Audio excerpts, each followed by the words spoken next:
Who were Shudras? How did they become untouchables?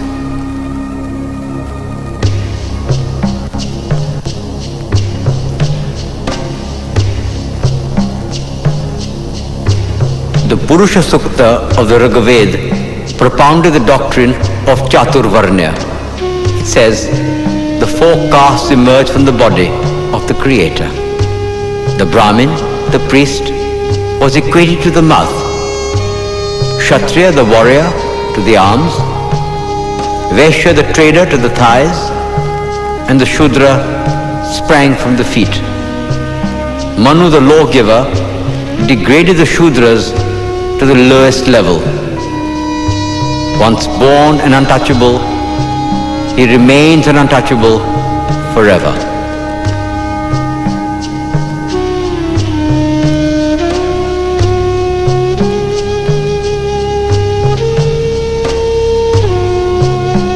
Obliged to carry dead animals and eat carrion, not allowed to use public streets, untouchables lived in a state of permanent segregation.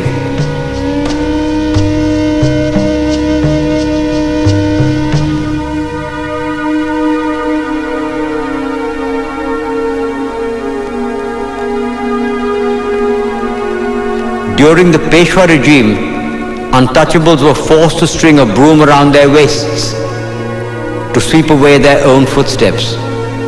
They were made to wear an earthen pot round their necks, lest their spit pollute the earth.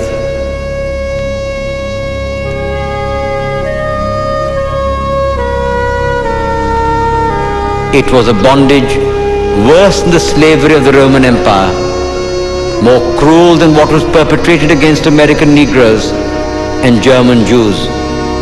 How long will this go on?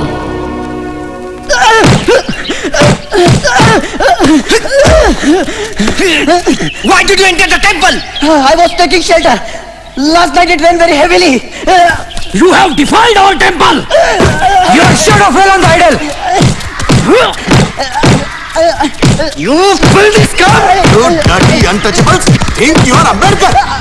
Nowadays everybody's Ambedkar. Hit him! Teach him a lesson! You government son-in-laws? Teach him a lesson he won't forget!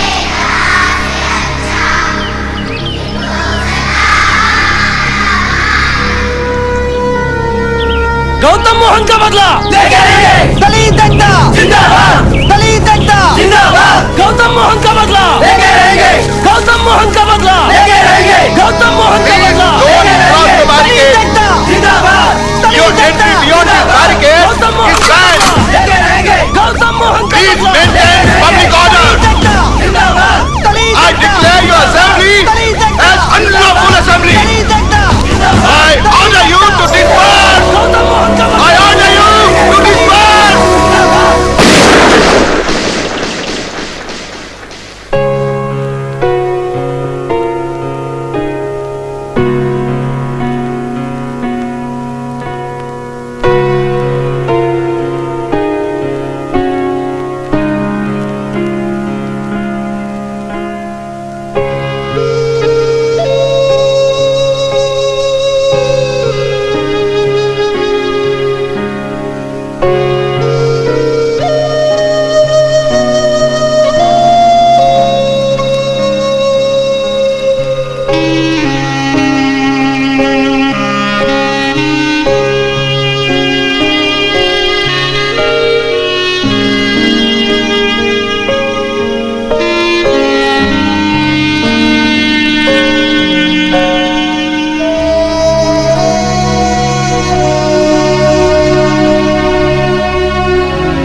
Young man, you are the only one who's always here before me and always the last one to leave. Your name? Bhimrao Ambedkar. At last we meet. Professor Seligman talks a lot about you. I am Lajpat Rai. Shh. Can we go outside and talk? Our freedom struggle in India. Oh, I'm sorry. Allow me to introduce myself. You need no introduction, sir. Professor Seligman speaks very highly of the economics thesis you are writing for him. We need men like you in the struggle. Ambedkar, these are very exciting times. The war has completely finished Britain. We must take advantage of that. As you may know, Tilak has begun his Home Rule League in India. And I'm continuing my struggle from here. They have deported me, but they can never defeat me. We are having a meeting next week. I'm sorry I cannot attend. I'm here on a scholarship from Baroda State. I owe it to the Maharaja to concentrate on my studies. Pleased to have met you, sir.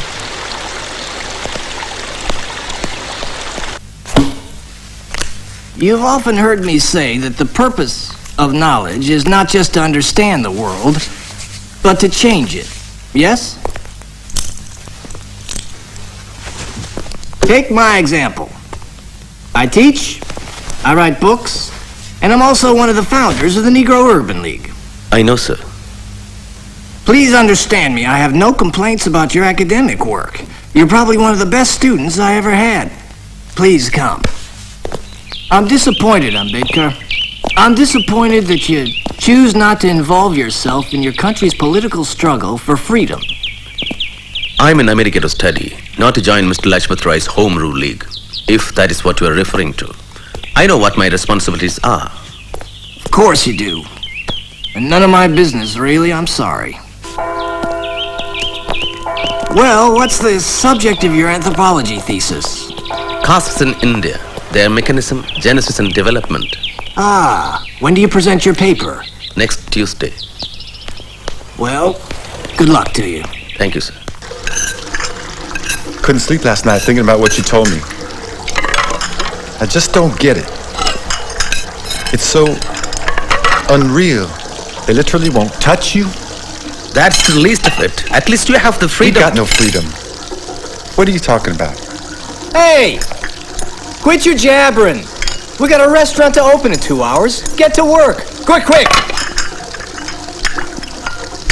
At least you have the 14th Amendment. Fat lot of good it's done us. Think about it. You're from India and you can go to Columbia University. I'm an American. I can't be a student there. I can be smart, talented. But hey, let's just keep that 14th Amendment stuff in the Constitution. Because in the real world, black is black and white is white. And never the twain shall meet. You read Rudyard Kipling? Think you're the only one who reads books?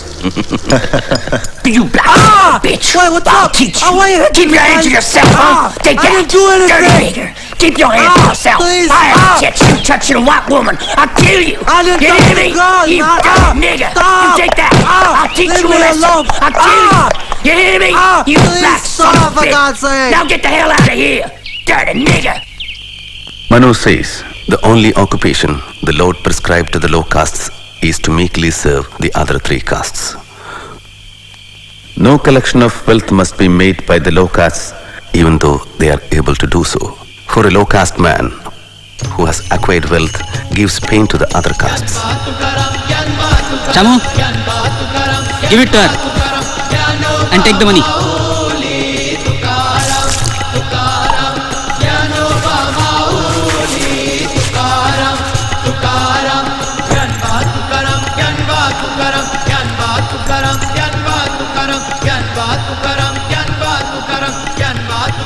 The low caste must never speak to the high caste, save from far away, and when they pass must utter loud cries, and whosoever hears them must leave the road till they have passed. Who wants your wretched money? Go away, go! This boy thinks that just because his father was Subedar Major, you will cut his hair. Army or no army, Mahar is a Mahar. But you're cutting up buffalo's hair. So, you're worse than buffaloes, donkeys and dogs. The high caste must never read the Veda in the presence of low castes. If the low castes hear the Veda, their ears should be filled with molten lead. If they utter the Veda, their tongues should be cut off. Viva! Viva! The teacher said no Brahmin worth his salt will defile the language of Vedas. Didn't I tell you to go straight to the principal?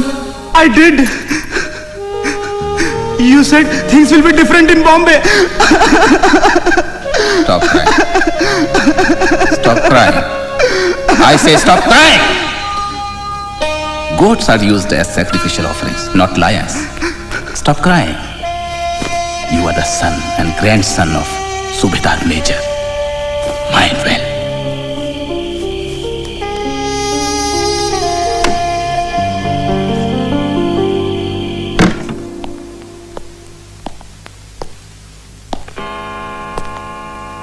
Before I start reading my paper, I should thank Professor Goldenweiser. Thank you, sir. Castes in India. The average Hindu, and I may add the average American, is always in ecstasy whenever he speaks about the Indian village. Since many believe this idealistic view, it would be better to present a more realistic picture of village society. The Indian village is not a single social unit. The two major divisions are between the touchables and the untouchables. The touchables occupy the position of a ruling race, while the untouchables occupy the position of a subject race of slaves. These positions are fixed at birth. There is no escape. Can caste be said to exist amongst non-Hindus? Yes. The Hindus have spread their poison to the rest. Caste has penetrated the fabric of Indian society. What caste are you? Mahar.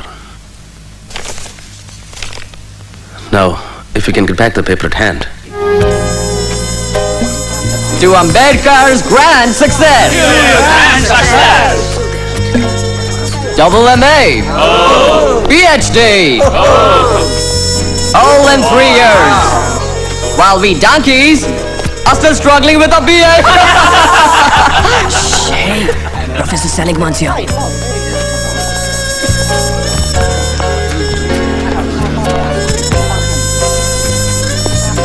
Sir? Ambedkar. I have a letter for Professor Sidney Webb. Very kind of you. Where's your class? I don't drink, sir.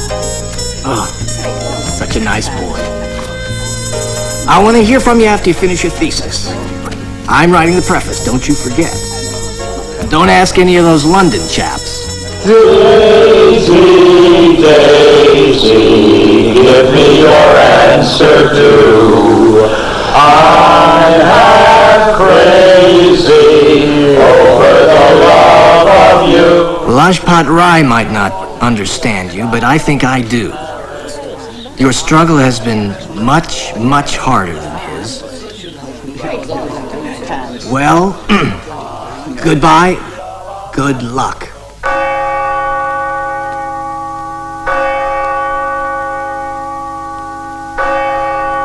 Brothers and sisters, we are honored to have with us today a friend of Brother Steve Brown, a young man from India.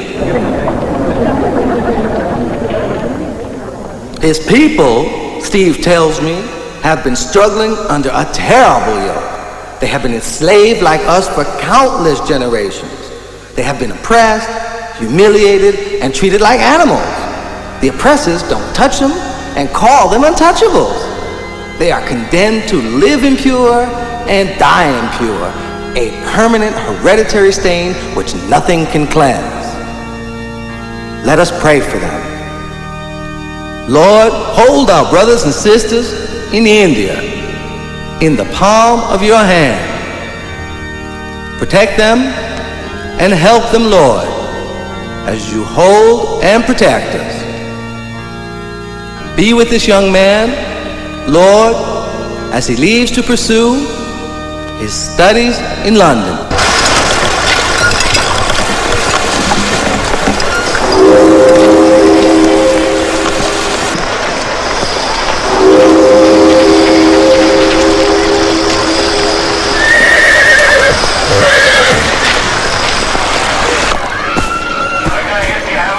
Why did you leave America?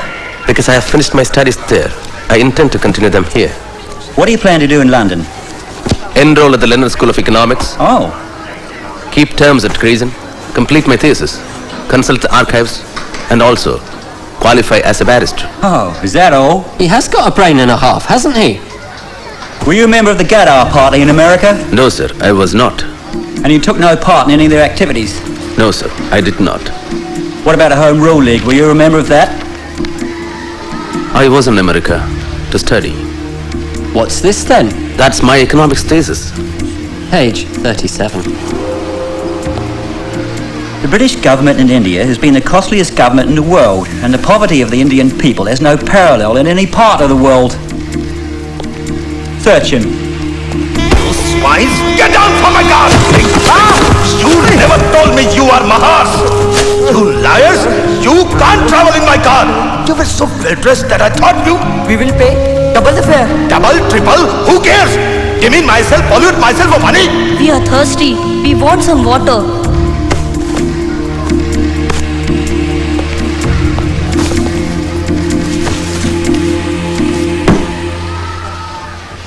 Welcome to London. Professor Seligman recommends you highly. What was your thesis for him about? It's a financial history of India from 1765 to the present. Very ambitious. Has it been done before? No, sir. I'm the first. And what thesis do you plan to write for us? On the problem of the rupee. Oh. I wasn't aware there was a problem. I disagree with Keynes's justification for India's gold exchange standard. Then you disagree with me too? Yes, Professor Cannon. Unless you have changed your opinion. I most certainly have not. I don't mean to be rude, sir. And you think you can prove that both Keynes and I have been wrong all these years? Yes, sir. I think I can. Well, well, well. I certainly wish you good luck. Thank you, sir. I shall look forward to reading your critique.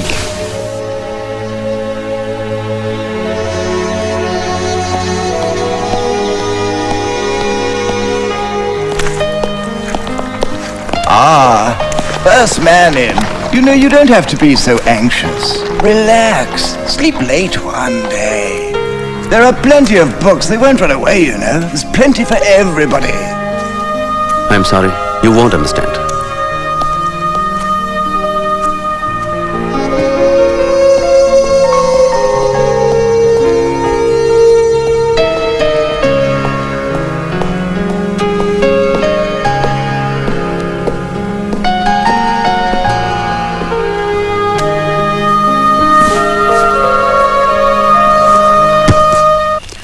Good evening, Mr. Andrews.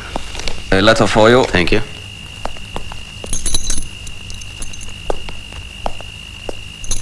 What about this week's bill? Tomorrow. Our son died yesterday. I'm sorry to give you this news. He fell ill. There was no money to treat him. Do not disturb your studies on account of us. Take care of your health. Everyone remembers you here.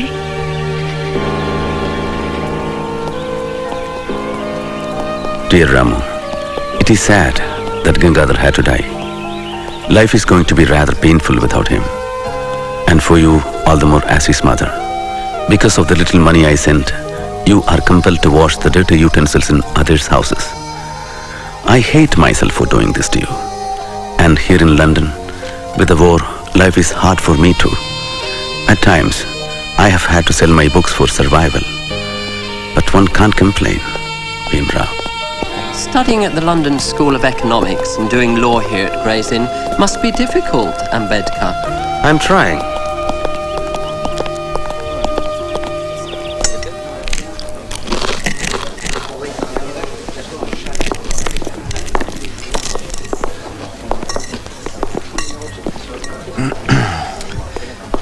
My friends here don't believe me, so perhaps you could enlighten them. isn't it true that Indians eat with their left hand because they wipe their posteriors with their right? Well? Is it true that the English bathe just once a week? Of course, this is just a rumor. I'm sure it can't possibly be true. My dear fellow, may I remind you that you are a guest in this country? I thank you for your kind hospitality.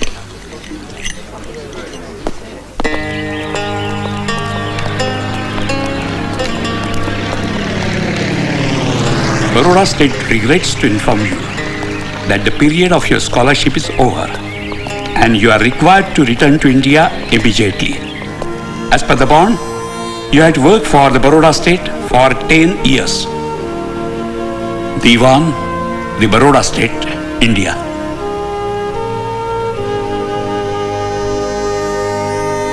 Is there no way you could persuade them to allow you a few more months?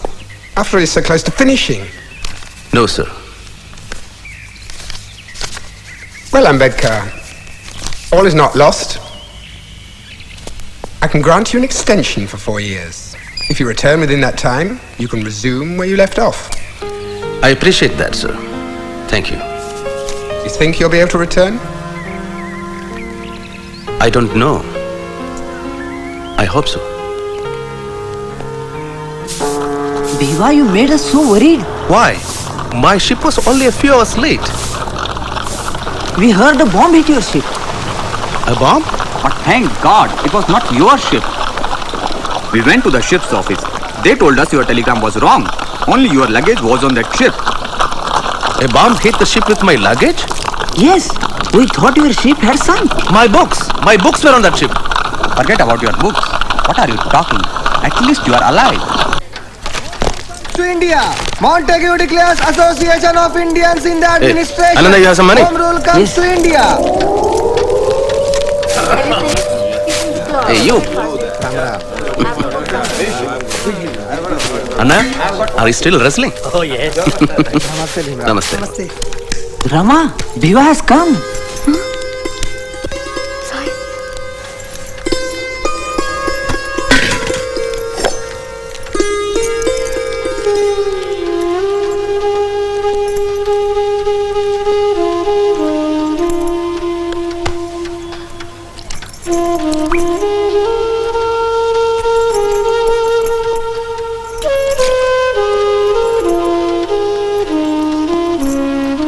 Shukriya.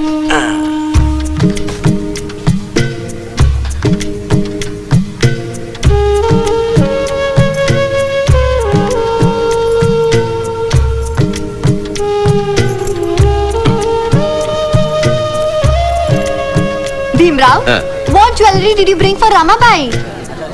When the jewel himself is here, what's the need for jewelry? Right?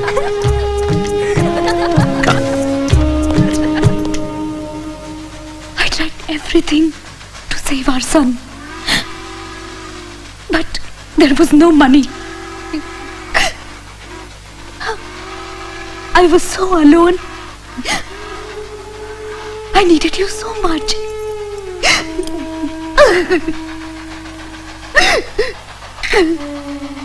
Every morsel of food I ate, I thought of you. Every Saturday I fasted for your safety. I know your hardships and loneliness. You know, sometimes I feel so guilty.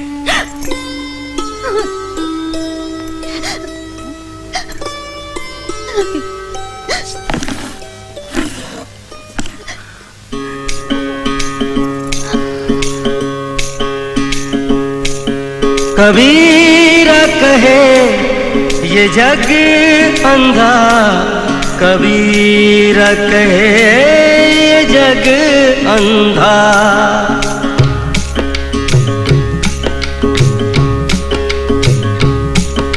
Kabir कहे ये जग अंधा, कबीर कहे ये जग अंधा। अंधी जैसी गाय बछड़ा था सो मर गया अंधी जैसी गाय, बछड़ा था सो मर गया झूठी चाम चटाए। कबीरा कहे ये जग अंधा, कबीरा कहे ये जग अंधा।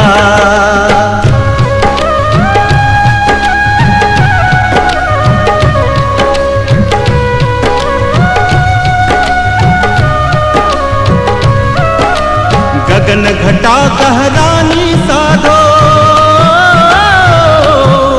गगन घटा कहरानी साधो, गगन घटा गहरानी। पूरब दिशा से उठी है बदरिया, ओ पूरब दिशा से उठी है बदरिया। रिमझिम बरसत पानी, रिमझिम बरसत पानी। पूरब दिशा से उठी है बदरिया, रिमझिम बरसत पानी, ओ रिमझिम बरसत पानी। अंधी जैसी गाय, बछड़ा था सो मर गया झूठी चाम चटाए। कबीरा कहे ये जग अंधा, कबीरा कहे ये जग अंधा, कबीरा कहे ये जग अंधा, कबीरा। I hope all your studying is finished now.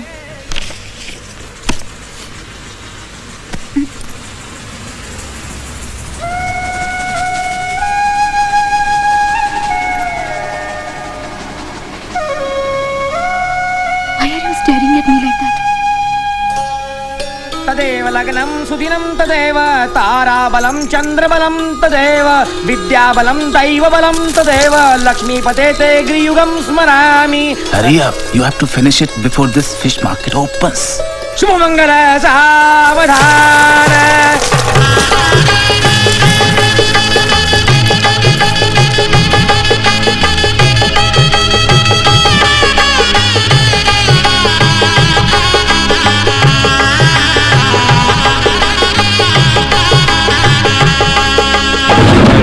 पर्दा छोड़ दे हो, पर्दा छोड़ दे बिन पर्दे की बात। पर्दा छोड़ दे बिन पर्दे की बात। दुल्हन से दुल्हा मिला तो, दुल्हन से दुल्हा मिला तो फीकी बड़ी बारात। कबीरा कहे ये जग। Why are you staring at me like that?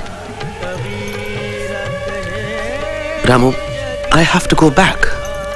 I had to leave my studies halfway. What are you going to do with so much of knowledge? Enough now. I won't let you go. Don't worry, I'm not going immediately. But you know, I have to go to Baroda to work. I can also come with you. Let me go first and find a place to live. Then I'll come and take Yeshwantan.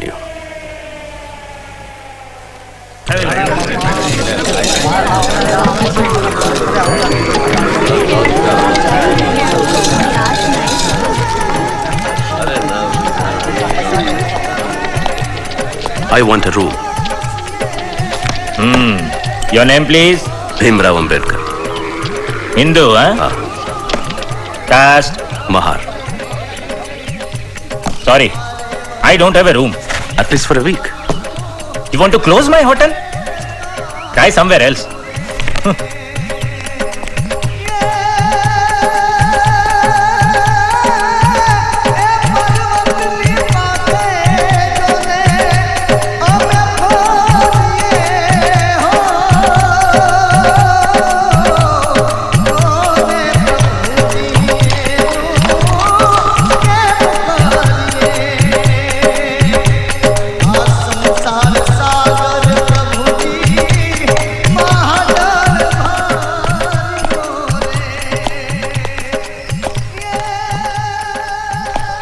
Roshan? Yes? Passenger? Are you alone? Yes. Is this your only luggage? Yes. Come.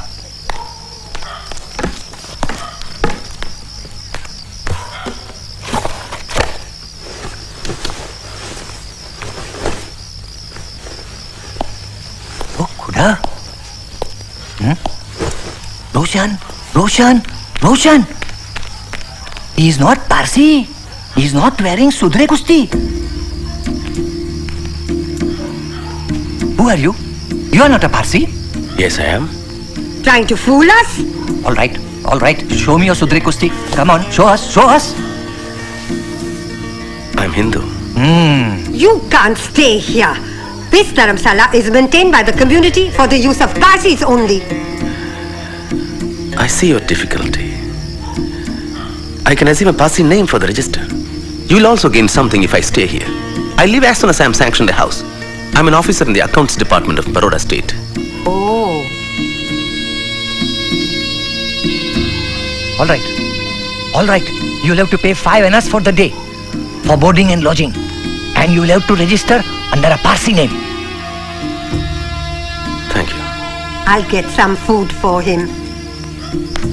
But you can't stay in this room. I'll give you some other room. Pack up and come. Come with me.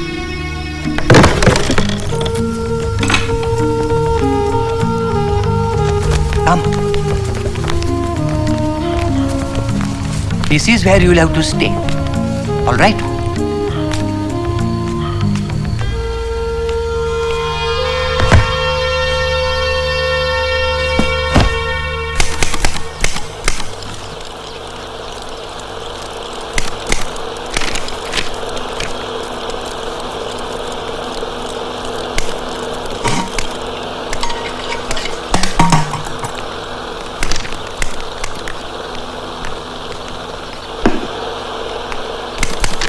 Ane, give me the staff salary file.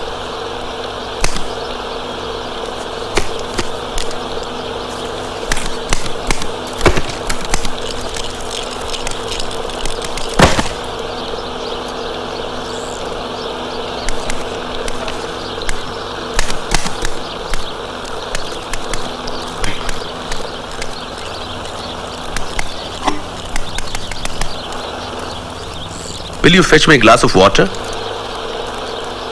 Didn't you hear what I said? There is no water. What is that then? There is no water.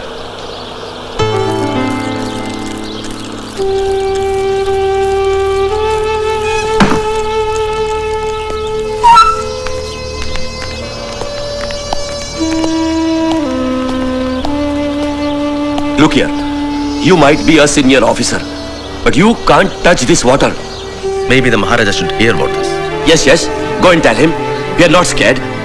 This is our religion. If the Maharaja wants you to drink water, let him bring it from his own palace. He is a Maharaja. He can do whatever he likes. He can employ dirty, untouchables like you. Yes, I remembered. But you know what happened? But I didn't get 3% marks in economics like you, Mr. Mukherjee. That too, Seligman said he was granting Mukherjee 3%. I didn't know that. Because he didn't want to discourage me. Actually, I deserved 0. Dr. Ambedkar, I am Jangir Umrigar. Hello. Secretary of this officers club. May I have a word with you? Of course. Excuse me. Oh, yes? Please come, sir. We have received your application letter. We will be pleased to admit you to this club, but only on the following conditions. You will have to sit at your own separate table. You can use your own cutlery, serviettes and crockery. And only one of our waiters, Makbul Ahmed, is willing to serve you.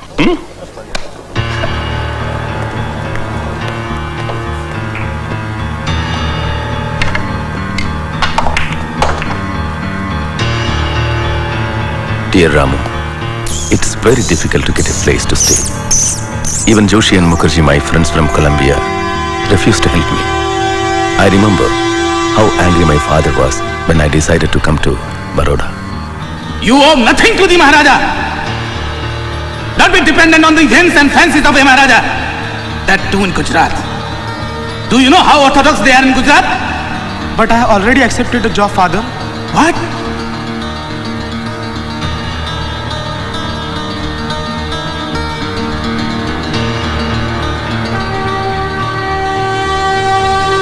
I remember I received a telegram about my father being critically ill.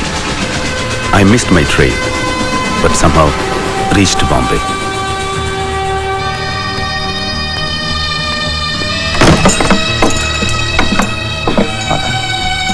Shiva.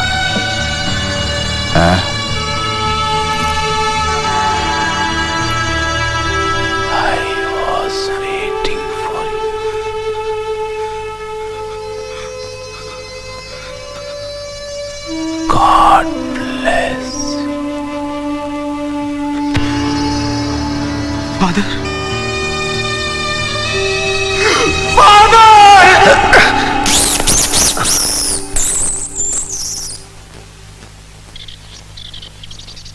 એમ કરી શકે એવન કરી કેમ શકે એવન રામજીને છૂટ પડશે આજે પેલો માણસ કોણ છે? એને બોલો એને બોલો. મેડમજી નહીં મને જોઈએ. મેડમજી You son of a swine, you fraud, you liar. How dare you take a Parsi name? We know who you are. You are a Hindu and that too an untouchable. What do you mean by staying here? When do you intend to vacate? Please let me stay for just one more week. By that time, I would have found another. Nothing doing. You get out at once. You better pack off and get out by evening or else if we find you here tonight, we are going to break your head. Understand?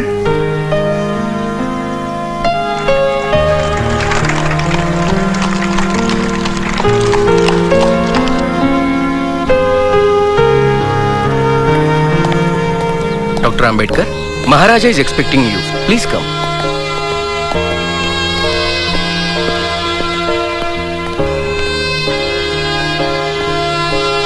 Ambedkar, come in, come in. I have been very proud of you, my boy. Very proud of you. I did cast in India. Excellent paper. Excellent. Thank you, Your Highness. Sit. So, what can I do for you? The Diwan indicated that you had a problem.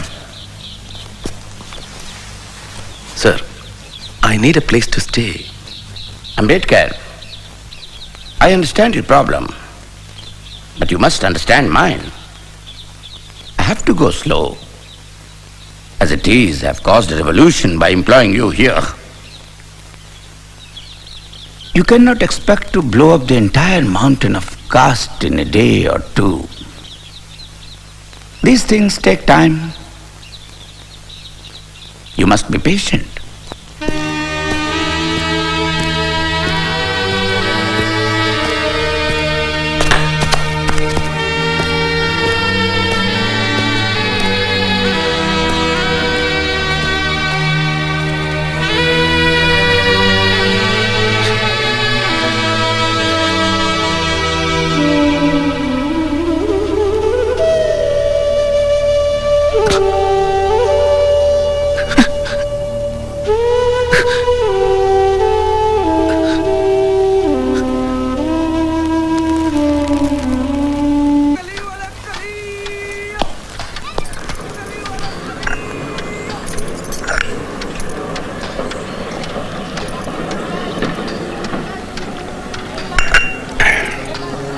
People can be so cruel to you.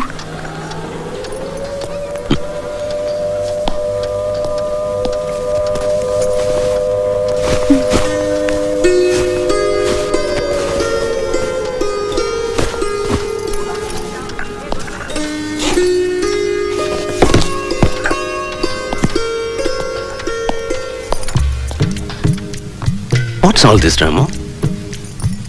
This is the first day that you are going to sit in... Sitnam College. Sit in... Sitnam College. Sit in... Scam...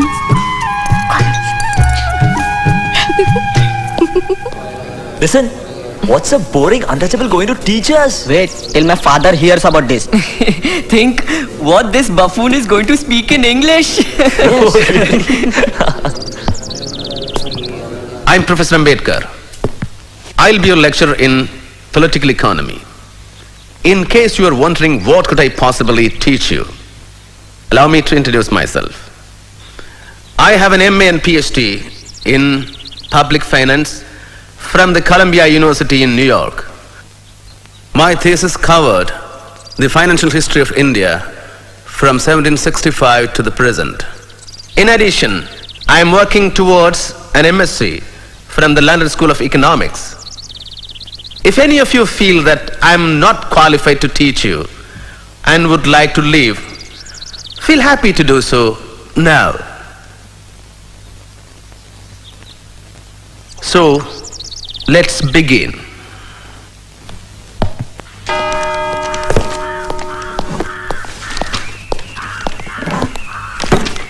Dr. Ambedkar. Yes? I am Professor Trivedi. This voter is reserved for the professorial staff. What do you think I am? Yes. We all know you are a lecturer, but here we are to tell you to bring your drinking water from home.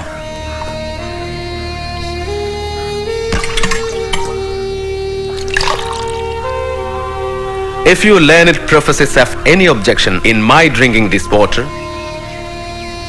I suggest you to bring water from your home.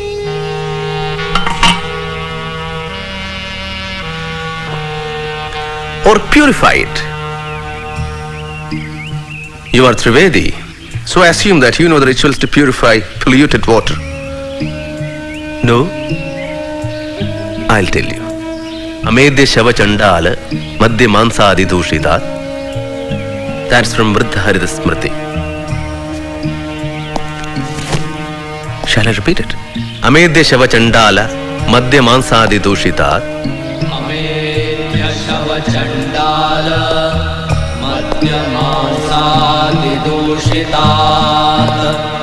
Govarudrutya Kalashay Sahasram Jalam Nikshipya Panchagavyani Varunayrapi Manyayeta Taragasya Vishuddhyartham Gobhis Sankramaye Jalam.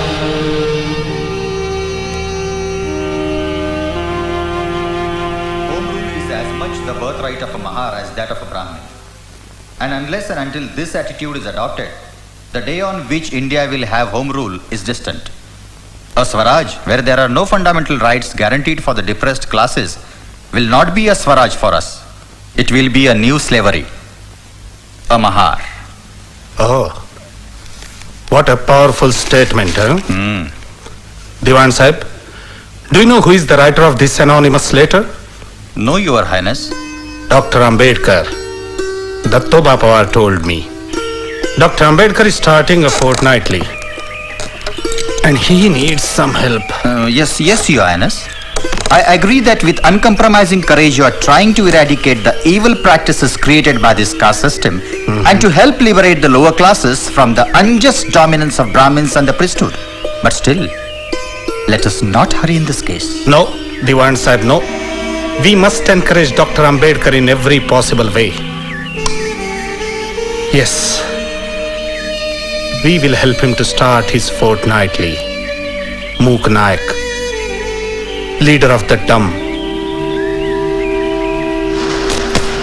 Kitti sangu tula, kitti sangu tulag, kitti sangu tulag, kitti Shivatarkar, take this down.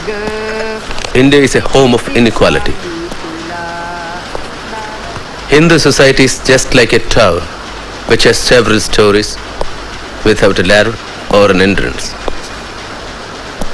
One is to die in the story in which one is born.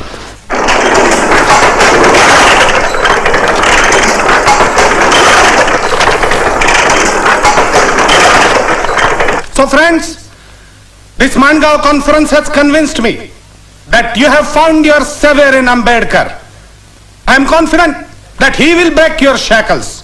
Not only that, a time will come when, so whispers my conscience, Ambedkar will shine as a front rank leader of all India fame.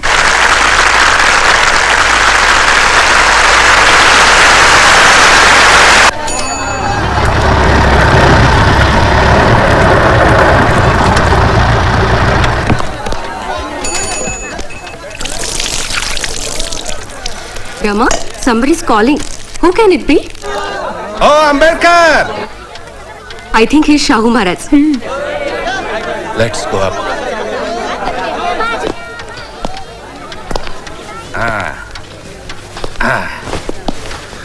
Maharaj, please sit. Ambedkar.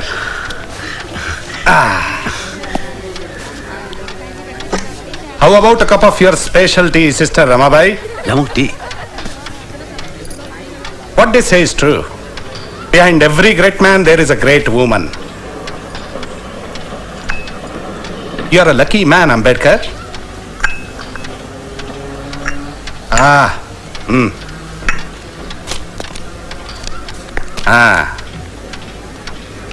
I have a contribution for your London studies.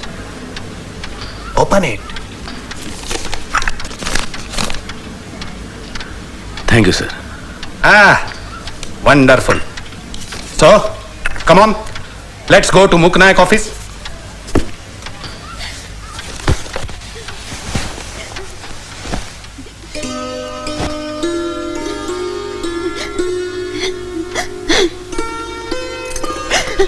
Ramu, I can understand your suffering, loneliness, and hardships. But I have to complete my studies. It's only a question of 2 years.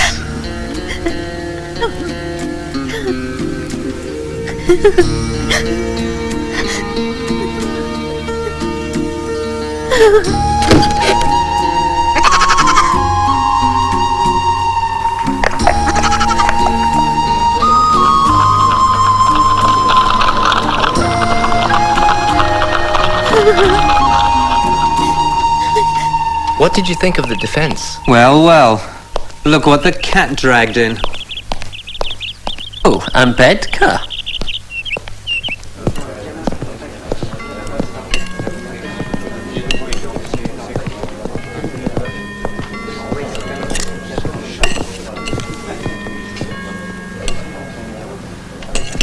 We're all out of chicken. We just served the last piece. Cabbage and gravy is all is left.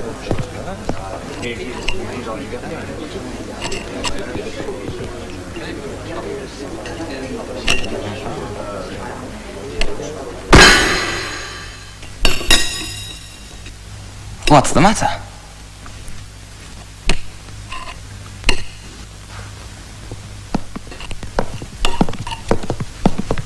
Robert. I see you have my piece of chicken. Well, aren't you lucky? My father says in India, Indians and dogs eat outside.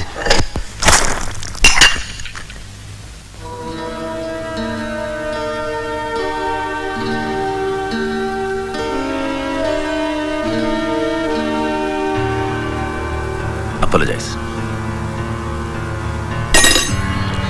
Apologize.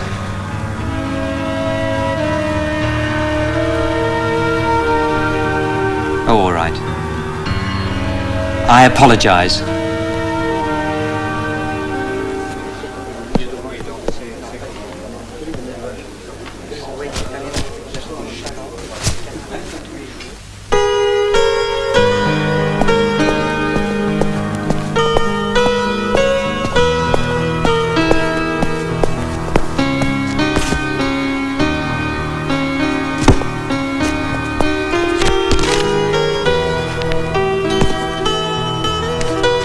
You drop this. Thank you.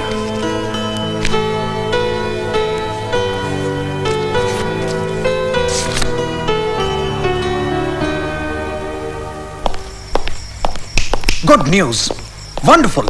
Didn't you hear? Prince of Wales's visit to Bombay? No. What about it? Down shutters everywhere. Black flags. Gandhiji made a huge bonfire of British cloth. There are other things Gandhiji should be burning. Like what? Asnodkar, there are 50 million untouchables in India with no civic, legal, political or moral rights. But you see, the British have to leave first. Everything else will follow. Yesterday, you boys had your lights burning till 9:30. I can't afford to have you lit up all night like Piccadilly Circus. You've got 10 minutes till 9 o'clock and then lights out.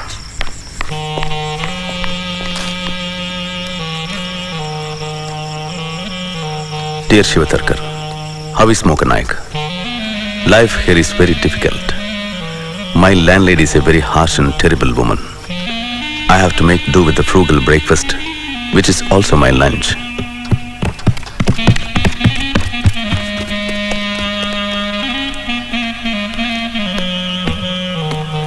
the quiet nights here in London, I can hear Balaram Bhau's clarinet. I am anxious about Ramabai. Please continue to take care of her, as I know you will. Also, I hear from home that the tuition teacher is irregular. Why is this so? If money is the only constraint, please increase his salary or get another teacher. On no account should the education of the children suffer. Please personally look into the matter. Bhimrao. Never had a moment's time for you here in Bombay. And just look how he cares for you from 1,000 miles.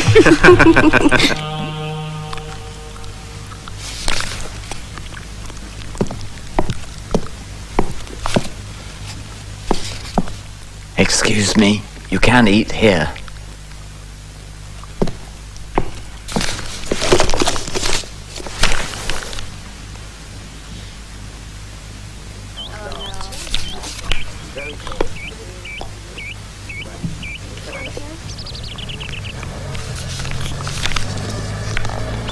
Excuse me, we met the other day. We did? You know, you dropped a paper, and I picked it up. Ah, yes. Fanny Fitzgerald. Bimrao Ambedkar. Pleasure to meet you. You work harder than anyone I've ever seen. I have very little time and much to do. I wonder if I could be of any help to you. I work in the House of Commons. And, well, I have access to a lot of references. Why don't we have a cup of coffee? And you can tell me exactly what you're working on.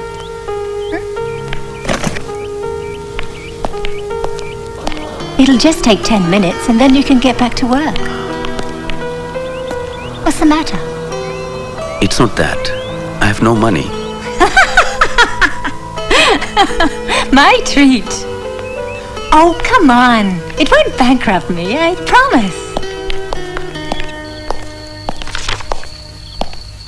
Good evening, Ambedkar.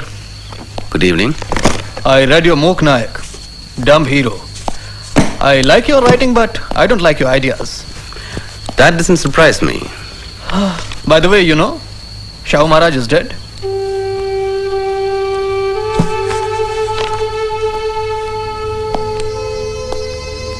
I met a friend of mine today.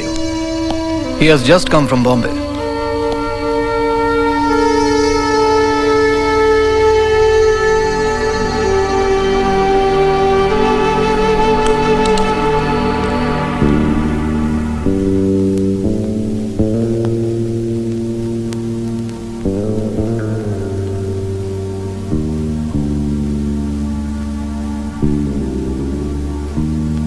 For as in Adam, all men die.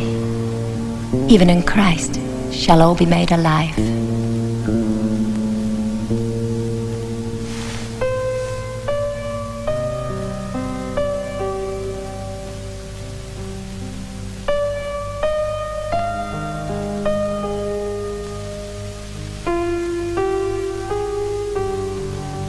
When my husband died,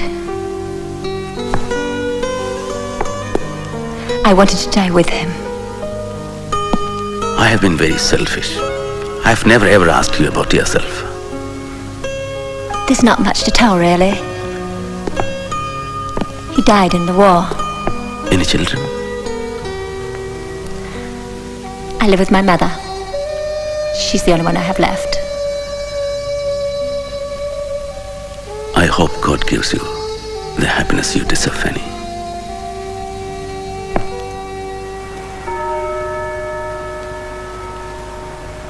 Bimrao Ramji Ambedkar.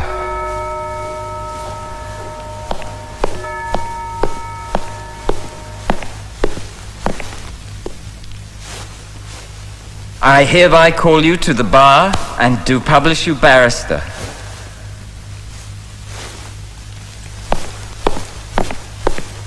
A toast to the new lawyer. May he fight the good fight with courage and lots of success. May God bless my friends and keep them away from all harm. Beam, I have a gift for you. It's a Bible. A Bible? I'm going to write a book on the Bible, and I'll dedicate it to you. Why, thank you.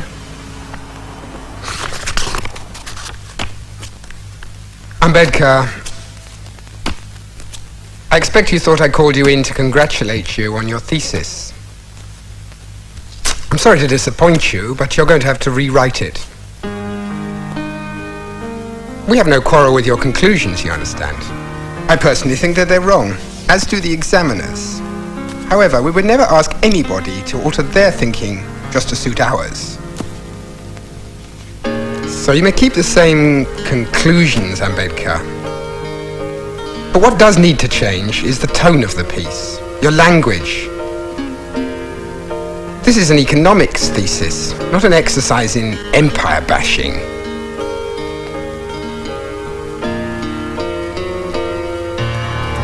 Bim, what's the matter? Didn't they love it? They hated it. I have to rewrite it.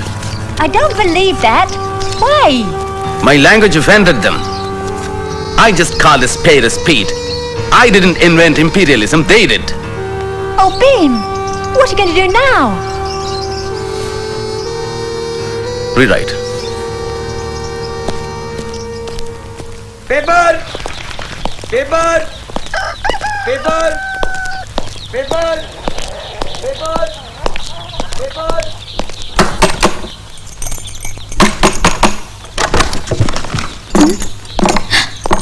Sahib, it's a surprise. Let me in from Lakshmi Vahini. No, wait. Let me meet you first. How are you?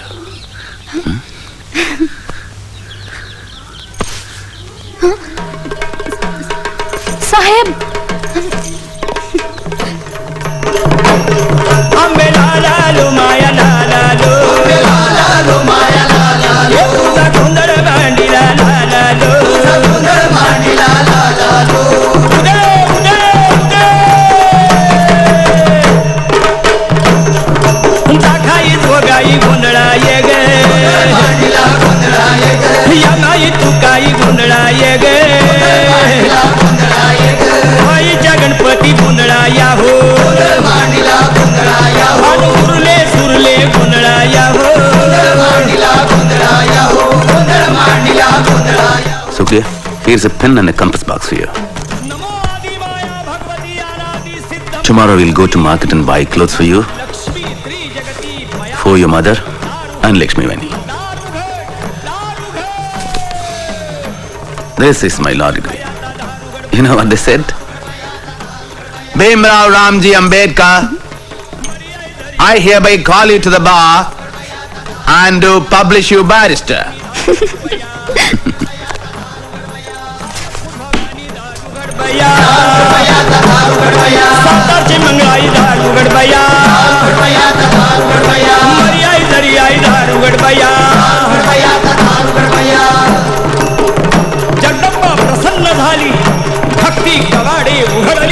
Why don't you wake yourselves up?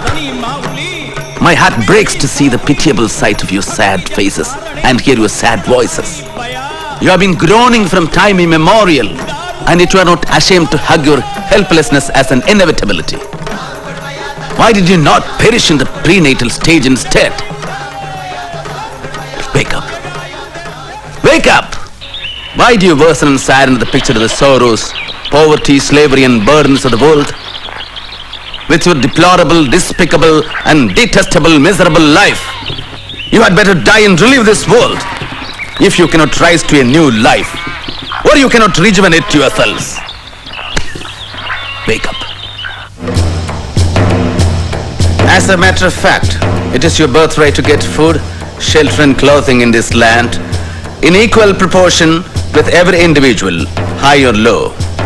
If you believe in living a respectable life, you believe in self-help, which is the best help. From the presidential chair of the Indian National Congress, Maulana Muhammad Ali referred to a suggestion to divide the untouchables equally between Hindus and Muslims. How dare he speak like that? Are we to tolerate this? Are we to be treated like slaves? How can we trust the Congress after this? Gandhi, the great social reformer, was in prison when this was said, and he remained silent. Do we need such saviors who care more about appeasing the conservative Muslims in their demand for Khilafat? I say no. I propose we establish a central institution for removing our difficulties and for placing our grievances before the government. I propose we call our organization the Bahishkrit Hitakarni Sabha.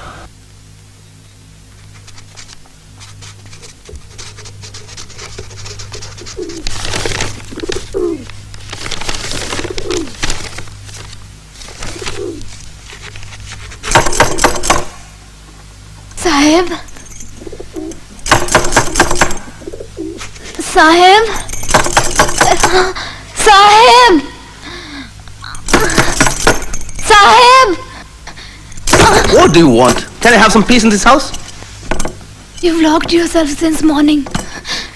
You didn't eat anything. I'm not going to die if I don't eat. You go and eat. Please leave me alone for a while.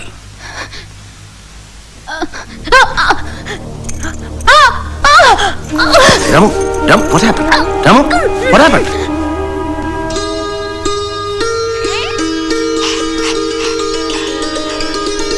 Dear Datoba, our son Rajrathan has brought joy to my hectic life. When I see him, I remember my father's fondness and love for me. I'm happy to see him around. I'm trying my best to establish myself as a good lawyer. Yet being low caste makes things all the more difficult. But then, Rajrathan is our comfort. Bhimrao, Rajrathan is very serious. Please hurry up.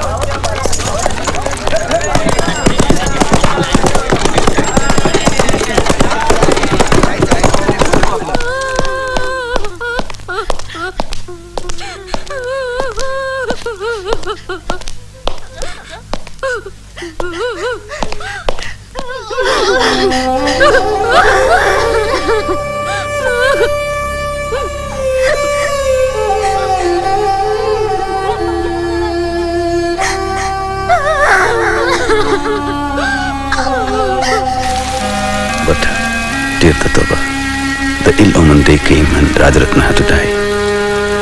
And now that we have buried the fourth of our auspicious and sprightly children, all the salt from our life is gone. Tell me, Datoba, why is destiny so cruel? Why did Rajrathan have to die? Why? I, Bhimrao Ramji Ambedkar, having been nominated a member of the Bombay Legislative Council, do solemnly affirm that I will bear true faith and allegiance to His Majesty the King Emperor, as by law established, that I will uphold the sovereignty and integrity of British India. We should start our agitation from somewhere in Konkan. That who comes under the Bole resolution in the Bombay Legislative Council about the untouchables being allowed to use all public watering places. Let's begin the agitation of Mahad to the opening of the Saudar tank for the untouchables. This will be the commencement of the social revolt. Sahasrabuddhe, Chitre, and Tipnis should reach each and every village and get people to gather in thousands.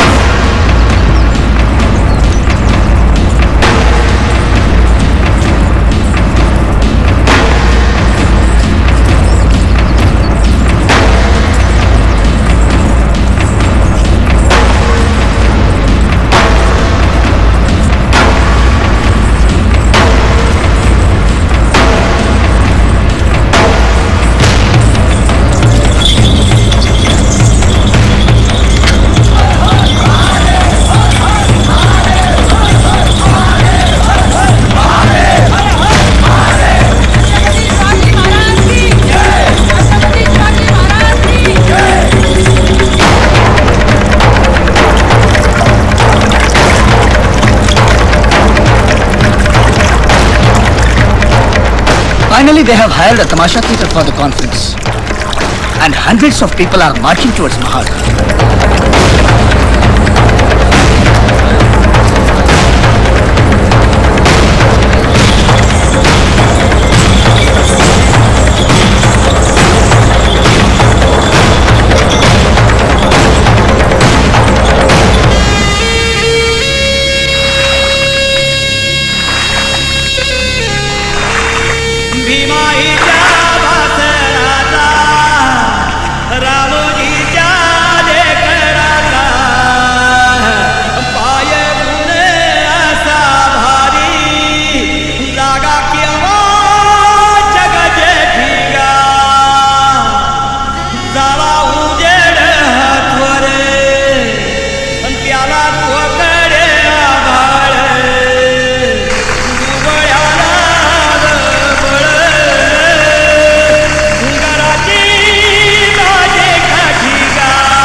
Brothers and sisters, I am very thankful to you for giving me the honor of the presidentship of this conference. I am very happy to be here. I learnt my first alphabet at the Dapoli school. One always remembers with fondness the place where one has passed one's childhood. But I am very sad too, for we go on bearing injustice. My advice to you is, let us throw away the dirty lifestyle imposed upon us by high caste Hindus who condemned us to live in this hell. So, educate, agitate, and organize. Have faith in yourself and learn to be clean. I therefore ask you to take a solemn vow to renounce eating carrion and thrown out crumbs. Educate your children, inculcating them the idea that they are destined to be great. For ours is not a battle for wealth and power. It's a battle for freedom and self-respect. And with justice on our side, I do not see how we can lose the battle.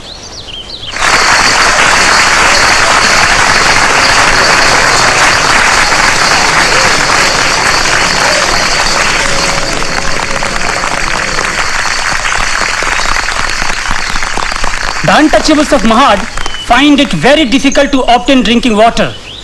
To remove this difficulty, the Mahad municipality, in accordance with the Bole resolution, has opened the Saudar tank for the public use, irrespective of caste. But you all know, so far, the untouchables of Mahad have not implemented this resolution because they have been afraid. So I appeal to this conference to give a lead in this matter. So let us all go out to the Saudar tank and drink water as is our legal right. Chalo Saudar tank!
Doctor Saab, riots! Riots? Yes, they're armed with lathis and they're brutally beating our people. It's chaos, confusion. Dr. Saab, please stop them!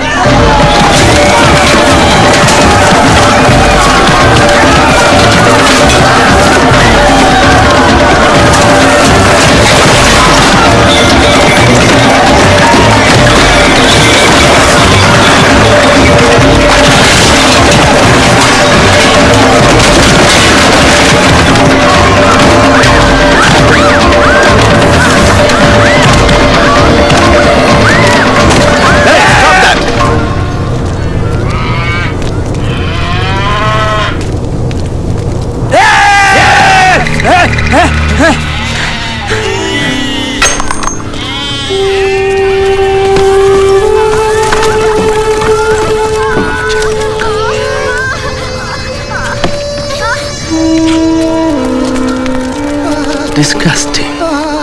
Inhuman. How could they be so brutal? Dr. Ambedkar! Yes? Will you please control your people? Control my people? Yes. Chitre? Gaikwad? He is asking me to control our people. Alright, I control my people, you control the rest. All right.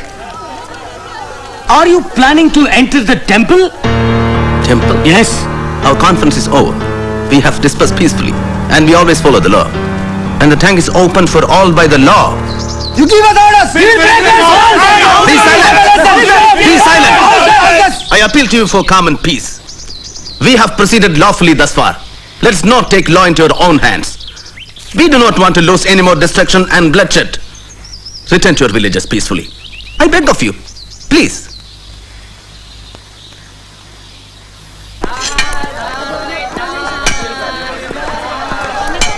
He has not slept.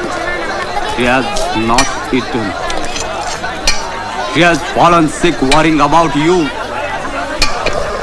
Don't you care anything about your family? I know what I'm doing. Then why do you risk your life like this? Hey, Bhiva! Listen to me, I am your elder brother. You have to listen to me. Tell me, who was the one who supported your family when you were studying? Hey, when you did not have a single paisa with you? Tell me, who was that? Hey! Nothing in this house belongs to you. Nothing. Even the cooking utensils. Everything was bought with my money. Do you understand? Then take them and leave. All right. I'll take them. I'll take everything. Mauji? Mauji? Let him go to hell. Let him go to hell.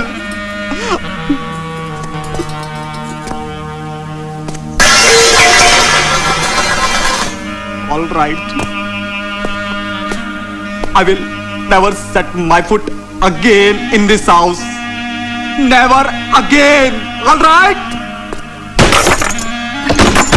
Never again shall you see me. I want to live alone. Mauji, have you eaten? Yes.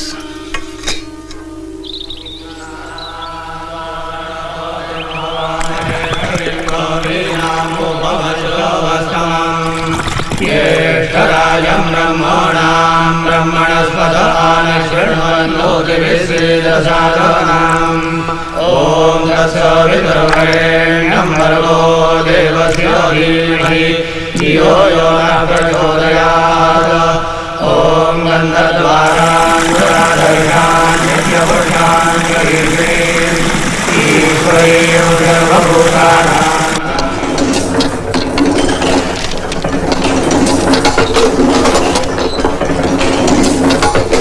Dear readers, as Smoke Naik had to be closed, I am starting a new fortnightly, which is to be called Bahishkrit Bharat, to voice the grievances of the depressed classes.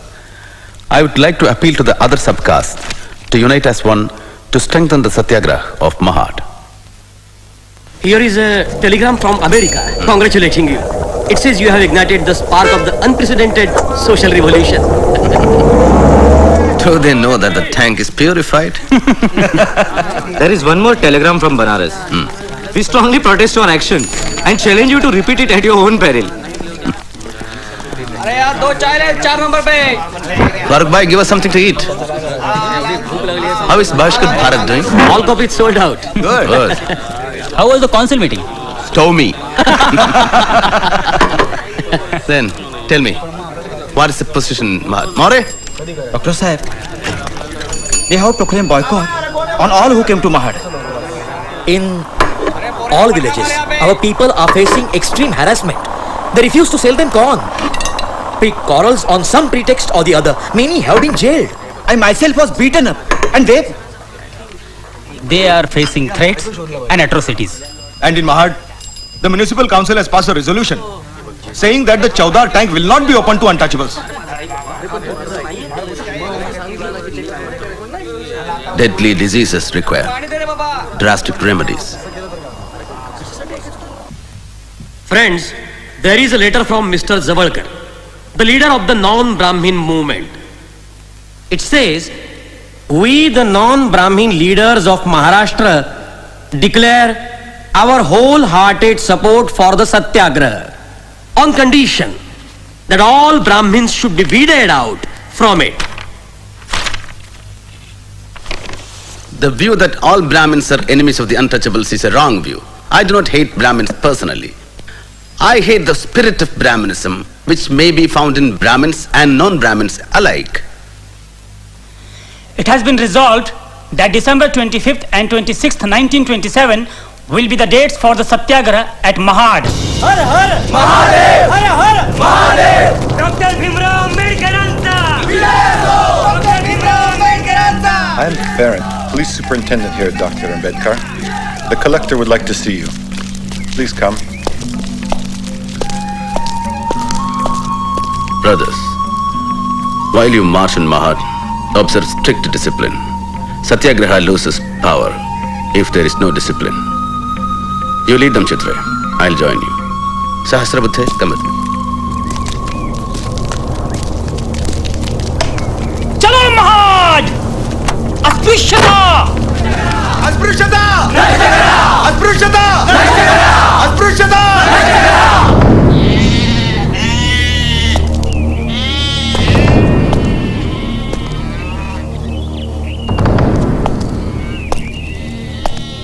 I do not want anyone near the tank. All right? Good. You must understand my problem. The high castes have gone to court, claiming the tank is private property, and the civil court has granted them a stay order. Mr. Hood, you know as well as I do that this is a completely fraudulent claim. But you know that it is up to the courts to decide whether or not they are justified. But the whole purpose of the Satyagraha was to drink water from the tank. If you persist, I will be forced to make arrests. You will be in contempt of court. Do you want to send 10,000 of your followers to jail? What purpose will it serve? You know I am not against your movement. I have resisted pressure to issue an order prohibiting the assembly of 5 or more persons. Thank you. We are grateful. Will you give me the opportunity to speak to your conference? Just for a few minutes, before you proceed to the tank. That will be possible. We must take our leave now. They'll be waiting for us to begin. This conference that has been called to inaugurate an era of equality in India has no parallel in Indian history. I can only compare this to a meeting held in France in 1789 that ushered the French Revolution. Our conference is the beginning of such a social revolution in India. We are here to declare a war. Our goal is not only the abolition of untouchability, but a war against the caste system itself. We will not be immortalized by drinking water from the tank, but this, our action, will prove that we are also human beings. We must establish the principle that status in India shall not be determined by birth, but by merit alone. We must rearrange Indian society on the principles of a casteless, classless society. We must adopt the principle that all men are born equal and die equal.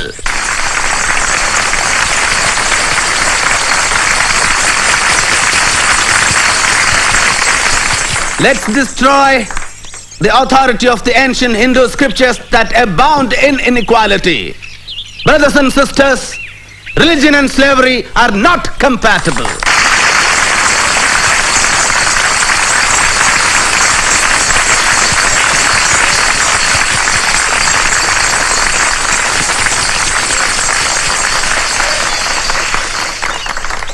Brothers and sisters, even though I am a Brahmin by birth, I condemn outright the doctrines of the Mammootty. It is a symbol, not of religion, but of inequality, cruelty, and injustice. I move a resolution that the Manusmriti, which has been the cause of untold sufferings for the generations, be publicly burned.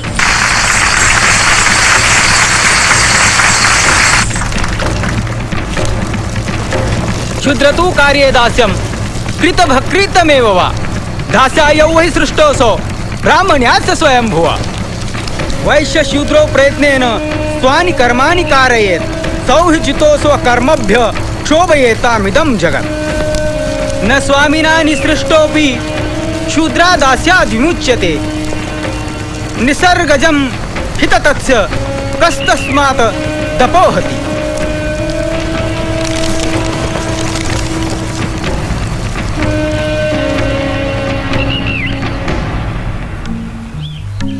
Dear Bhaurao, Congress has boycotted the Simon Commission, and so has Muhammad Ali Jinnah. But I am determined to attend it in spite of all the anger and fire against me. During this crisis, I miss Balaram Bhau. He would have supported me had he been alive. After giving my classes in the law college, I'll be going to Pune. There I have to meet the Simon Commission tomorrow. Sahib, take care. Markebo was telling me that your enemies are... Rama, you still have a fever. Don't forget to take your medicines. I'll take care of myself. So you are particularly anxious to get appointments in the public service? Yes, decidedly. Why is that so? Our experience on the administration of the law is very bitter. In most of the cases, the law is administered to the disadvantage of the depressed class man. I understand that you have been very active in the uplift of the depressed classes. Do the higher classes help you in this work? The whole caste in the population insist upon the depressed classes doing the unclean jobs. Because giving up doing these jobs means that the depressed classes are exceeding their social status, rivaling the upper class. What do you want to represent as the proper way in which the Constitution of India should deal with the depressed classes? The first thing I would like to submit is that we claim that we must be treated as a distinct minority, separate from the Hindu community. Secondly, the depressed classes minority needs a far greater political protection than any other minority in British India, for the simple reason that it has been kept educationally ever backward, economically poor, socially enslaved, and suffers from grave political disabilities from which no other community suffers. So we claim reserved seats if accompanied by adult franchise. And if there is no adult franchise? Then we would ask for a separate electorate, certain safeguards regarding the education of the depressed classes and their entry into public service. Mr. Solanki, do you keep the same view? Yes, of course. If the details of the scheme which you've laid out were to be introduced into the Constitution of this country, would it not lead to perpetual class war? It might. But it would depend on the attitude of the majority, Sir John. Therefore, you would not, as a sagacious statesman. I do contemplate and I do desire the time when India shall be one. And I believe that a time will come when all these things will not be necessary. But again, it would depend upon the attitude of the majority towards the minority. How many members of the depressed classes practice at the bar? I am the only one. Any more questions, gentlemen?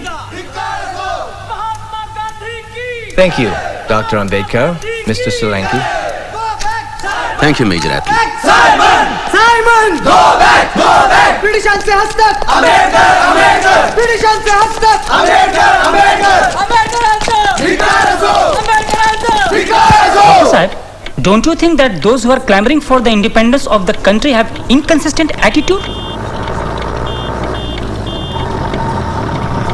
Yes, of course.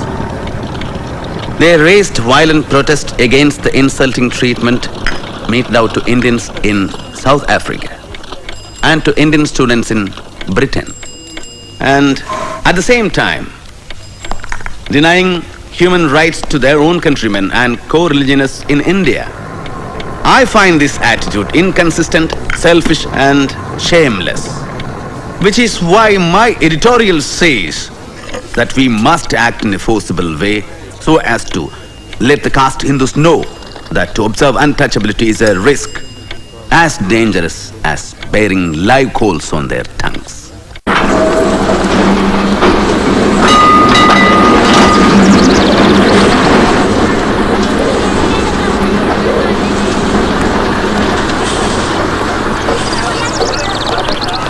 The untouchables will try to enter the Kalaram temple in Nasik. And if this is opposed, we will insist on Satyagraha. Naik, the political rights of the untouchables are more important than the temple entry. We just want you to lead the movement. We will take all the responsibilities. All right, Bhaurao. Then send a notice to the trustees of the Kalaram temple about the Satyagraha.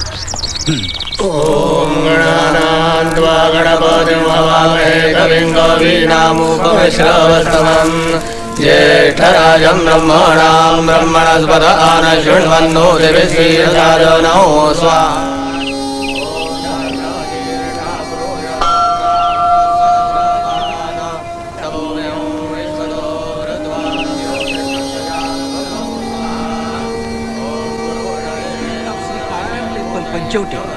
are not the owners of the temple.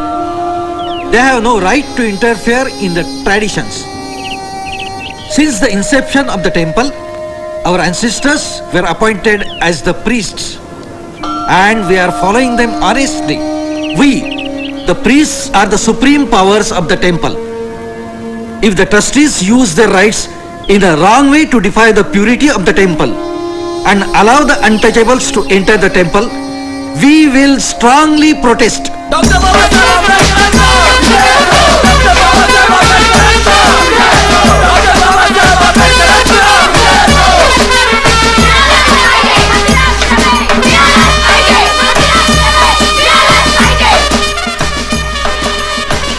Hurry up!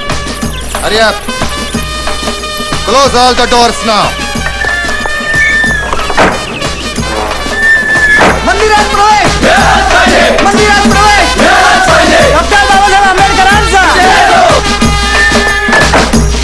आधी जमाना Babasaheb आंबेडकरांना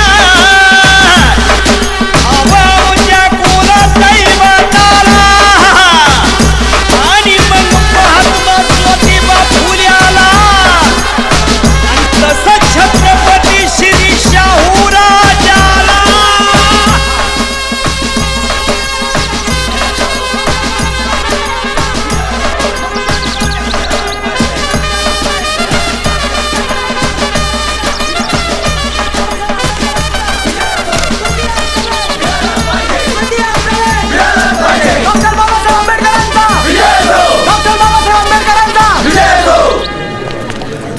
By the order of the district magistrate, all the gates of the temple are locked.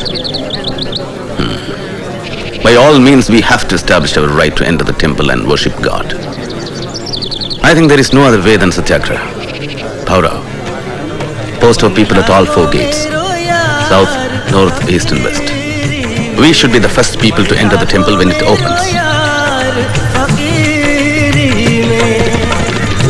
जो सुख पायो राम भजन में, जो सुख पायो राम भजन में, सो सुख नाई अमीरी में, मन लागो मेरो यार फकीरी में, मन लागो मेरो यार फकीरी में. Dr. Ambedkar, don't you feel that it's a crime to block the gates and not allow the people to enter the temple? I know, Mr. Gordon, it is. Suppose I order the Indian Penal Code 144 and allow only 4 people here. Still, we will struggle to establish our rights. डाली छेड़ू ना पत्ता छेड़ूं ना कोई जीव सताऊं पात पात में प्रभु बसत है वही शीस नवा What attitude do you propose to adopt in connection with this Rath procession? The untouchables will participate in dragging the Rath, and we will offer the puja to the idol in the Rath, and that has been a tradition. Caste Hindus will bring the Rath to the main door of the temple, and after they have dragged it 10 feet from the gate, they will stop. And your people can join by holding the rope fastened to the Rath. Is that agreeable to you? Yes, I agree. और क्या रंग चढ़ाऊं कहत Kabir सुलो We have to find 50 men to pull the Rath. How do we choose 50 out of 5,000? Choose the hefty and able-bodied.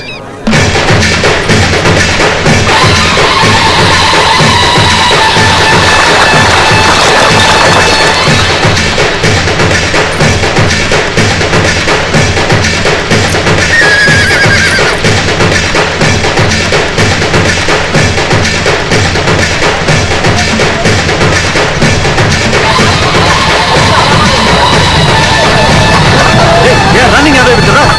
Hold them. Go on, hold them.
Of the district magistrate and the threat to withdraw the police indicates that the government is not willing to use the power to help the people who are struggling for their rights.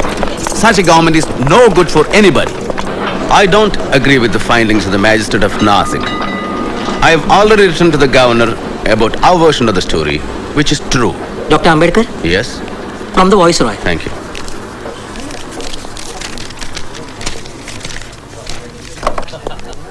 Oh, it's an invitation to the Round Table Conference in London. Congratulations. Thank you. Congratulations. Thank you. Dear Chitre, Congress and Gandhi have boycotted the Round Table Conference. Congressmen hate and curse those who are going to attend it. I will demand what is rightful for my people, and I will certainly uphold the demand for Swaraj. Selection of the representatives of the committee and Prime Minister's intervention. Mr. Chairman and respected delegates of the Round Table Conference, my colleague Rao Bahadur Srinivasan and I have the honor to place before you the point of view of the depressed classes of India who represent 1/5 of the total population of British India. Our point of view is this: the British government in India should be replaced by a government of the people, by the people, and for the people. The depressed classes have traditionally welcomed the British as their deliverers from the tyranny and oppression of the Orthodox Hindus. Before the British, we could not enter the temple. Can we enter now? Before the British, we were denied entry into police and military forces. Is that career open to us now? Our wounds have remained as open sores, and they have not been righted, although 150 years of British rule have rolled away. The Hindus claim them only to deny them appropriate rights. The Mohammedans refuse to recognize their separate existence because they fear that their privilege may be curtailed by the admission of a new arrival. Depressed by the government, oppressed by the Hindus, and disregarded by the Muslims, we are left in a most intolerable position of utter helplessness to which I am sure there is no parallel. We hold that the problem of the depressed classes will never be solved until they get power in their own hands. Given the present temper of the country, no constitution will be workable which is not acceptable by the majority of the people. The time when Britishers were to choose and India was to accept is gone, never to return.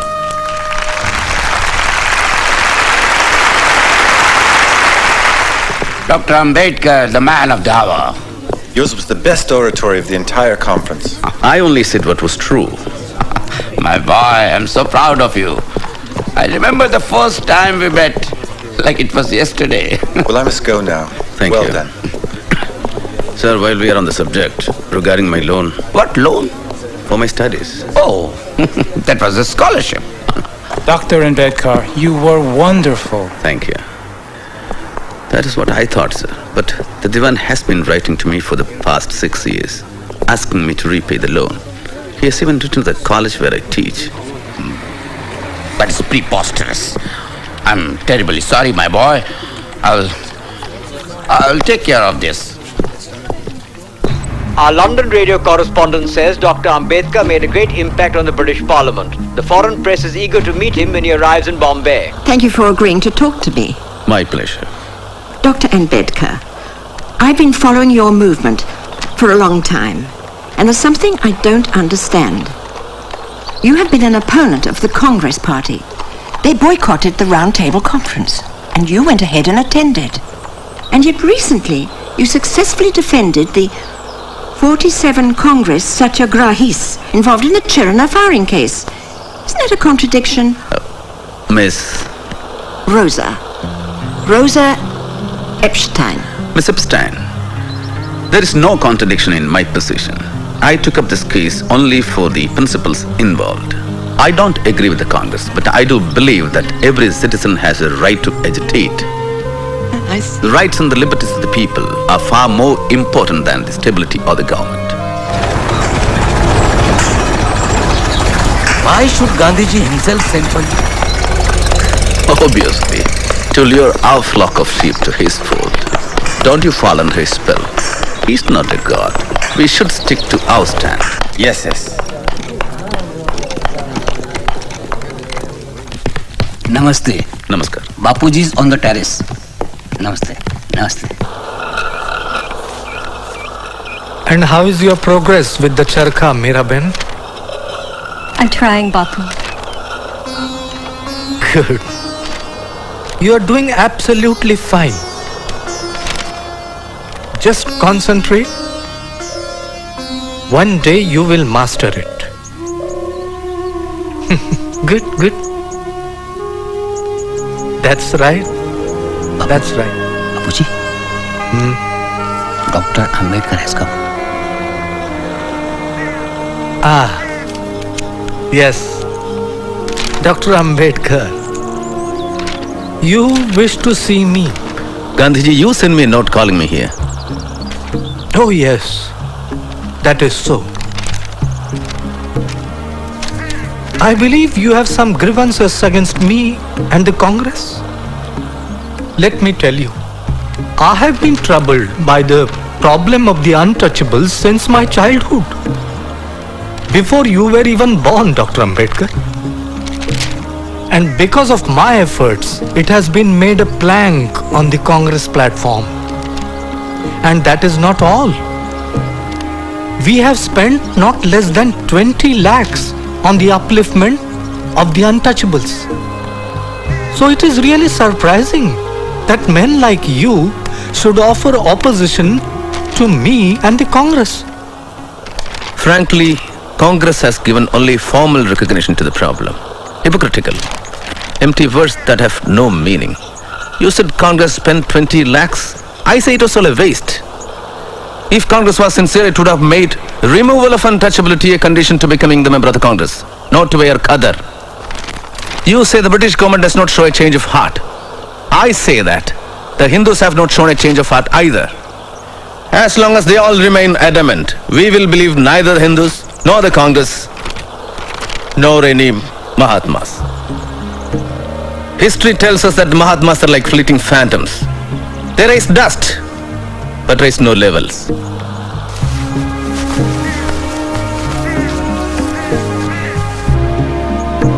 Gandhiji, I have no homeland. But this is your homeland, Dr. Ambedkar. And from the reports that have reached me of your work at the Roundtable Conference, I know that you are a patriot of sterling worth. How can we call this land our home when we are treated worse than cats and dogs? And the injustices inflicted upon us are so enormous that if we should ever be disloyal, the fault will lie with this land and not with us. The congressmen oppose our movement and dub me a traitor, and you call me a patriot. All I know is I have been trying to win elementary human rights for my people without meaning or doing any harm to this land. You can call me a traitor or a patriot. I don't care for either label. So what would you like us to do, Doctor? You have agreed to political safeguards for the Muslims and Sikhs, who are politically and economically much more advanced than the untouchables. The Roundtable Conference has recommended similar political safeguards for the untouchables too. What's your opinion about that?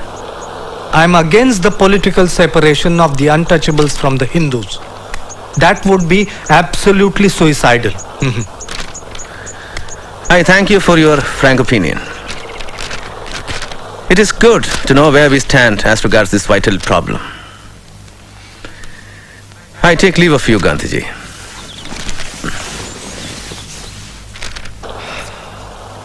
What impatience! Mahadev Bhai?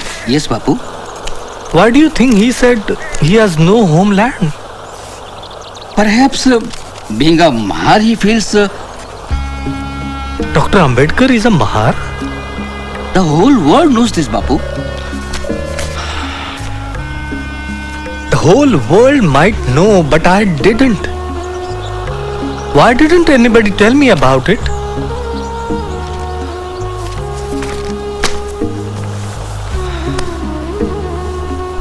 I thought he was a progressive Brahmin from Pune. Mr. Gandhi left for London today to attend the Roundtable Conference. He expressed his views to the press that the delegates were not chosen by the nation, but were chosen ones of the British government. Mr. Gandhi's participation does not substantially alter our position. Our first priority is to arm the repressed classes with political power. That is the only way. But Dr. Ambedkar, don't you think that education will change the situation of the untouchables? Have you been speaking to Mr. Gandhi? I am the most educated person amongst us. Still, I am treated as an untouchable in society. What demands are you going to make? We demand a complete partition between ourselves and Hindus. And how do you propose to do that? In the future Constitution of India, the depressed classes should be given a fundamental right declaring untouchability to be illegal and punishable by law. Mr. Gandhi said that the separate electorates will perpetuate the stigma and untouchable will remain untouchable. Let him say that. You cannot untwist a 2,000-year-old twist of human mind and turn it in the opposite direction. Oppressors never become saviors, which is why I want political power. Not well-meaning words, not good intentions, and no charity. What support do you have to get rid of it? Mr. Chairman, I know what is on the minds of the delegates. The question of representation claimed by minority communities. We are reconciled to giving the Muslims and Sikhs special treatment. There are sound historical reasons for that. But as far as the untouchables are concerned, I and Congress strongly resist any special representation to be given to them. Untouchables are a part of Hindu religion and cannot be separated from it. Thank you. Declaration of war against us. Yes. Fame, what happened? He's asked for an adjournment of the minority committee. I hear that he's planning to make a deal with the Muslims.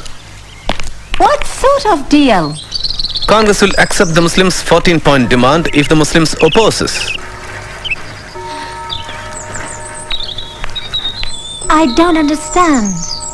But why would he go to such lengths? He's supposed to be a great saint.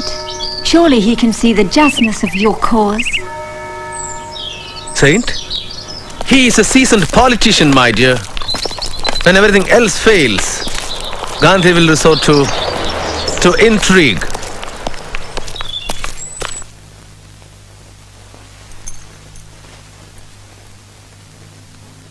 Mr. Prime Minister and friends, I have to announce with deep regret that we have failed to secure an agreeable solution to the communal question through informal discussions.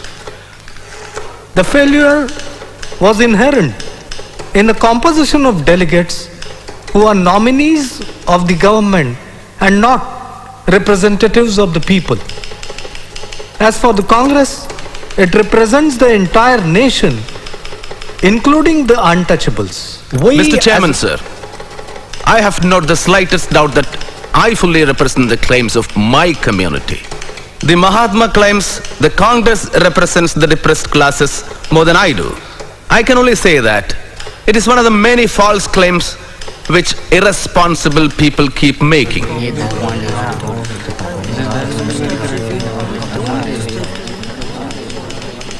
Even these telegrams coming to me from various parts of India, sent by the depressed classes, express no confidence in the Congress movement.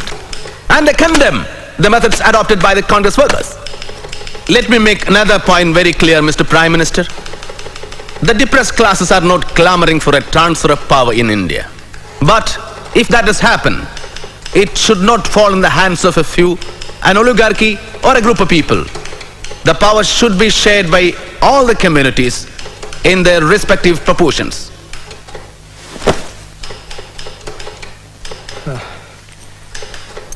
I strongly believe that untouchability is on its last leg and separate electorates will only perpetuate that stigma. I will walk from one end of India to the other to tell the untouchables that this is not the way to remove untouchability. I would rather Hinduism died than untouchability lived. I have great regard for Dr. Ambedkar, but it seems that great wrong under which the learned doctor has labored and perhaps the bitter experiences that he has undergone have warped his decision. It is not a proper claim when Dr. Ambedkar seeks to speak for the whole of the untouchables. I can say with humility that I represent the vast masses of the untouchables. Those who speak of the political rights of the untouchables do not know their India. I would resist this kind of a political separation with my life. Thank you.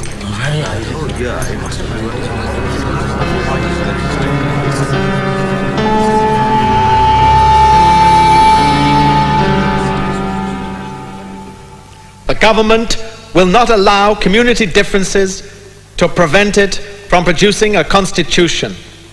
Therefore, do not allow community difference to be more important than it is.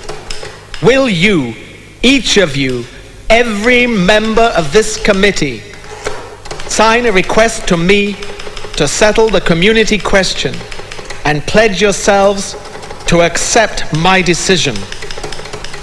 Thank you.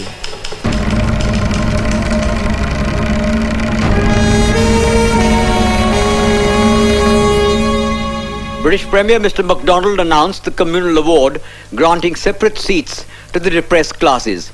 It is feared in some quarters that this award might politically balkanize India.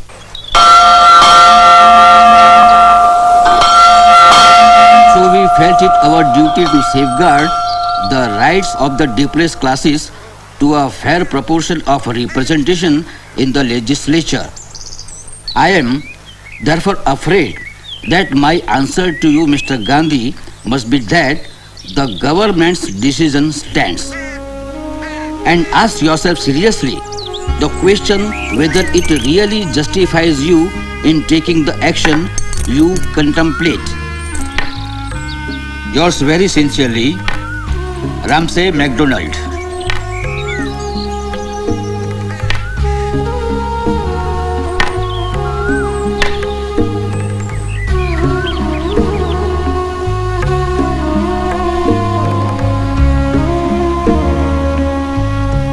But Gandhiji didn't count on MacDonald granting separate electorates.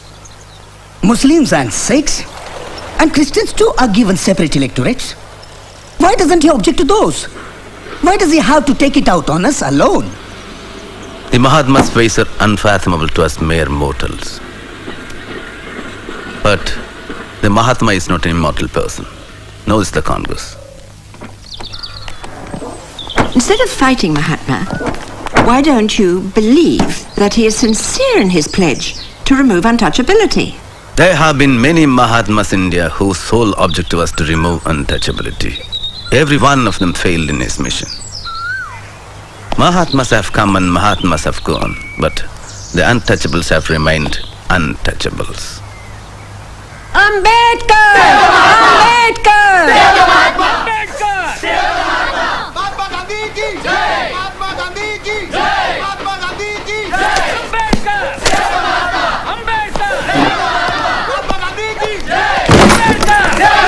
Why don't you leave me in peace? I have work to do. Mahatma Ji is dying and this man wants to live in peace? Why don't you go and meet the Mahatma in Pune? What for? I have said what I wanted to. Now let me work. I have to appear before the court tomorrow for a case. Is earning money more important to you than Gandhiji's life?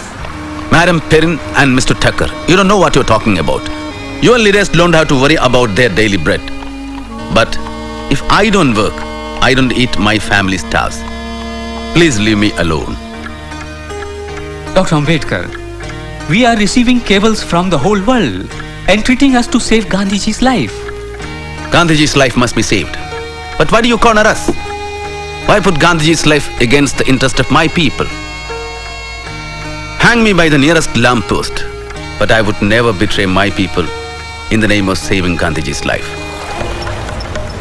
You would better appeal to Gandhiji to postpone his fast for about a week and then seek a solution for the problem. Gandhiji has a way of making people bend to his will. We too must show our willpower. By going on fast, he's making villains out of us. Who's that? Vaini? You shouldn't have come. He's been returning his tiffin, almost untouched. I know he was ill in England. Sit down. You will kill yourself. I have enough troubles on my hands already. Won't you eat?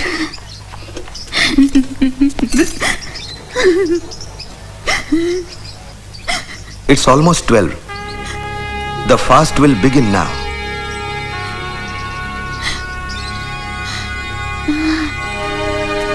Bapu? Thank you.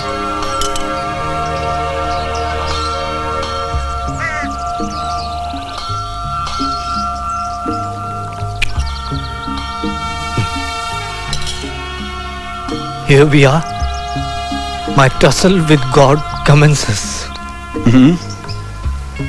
It's meant to see you, Bapu, before you lie down for rest.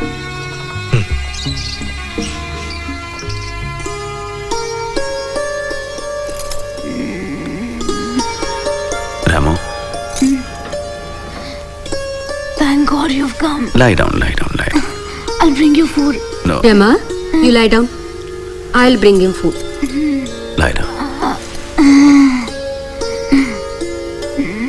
Are you taking medicines regularly? Why do you fight Gandhi, Baba? That's my lot. If I don't wish, I'll be left high and dry.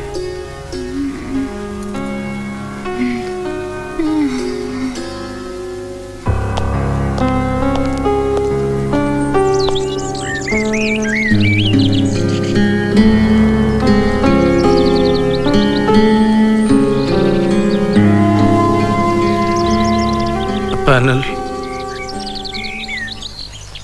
No harm in that. But I would like to meet Dr. Ambedkar first.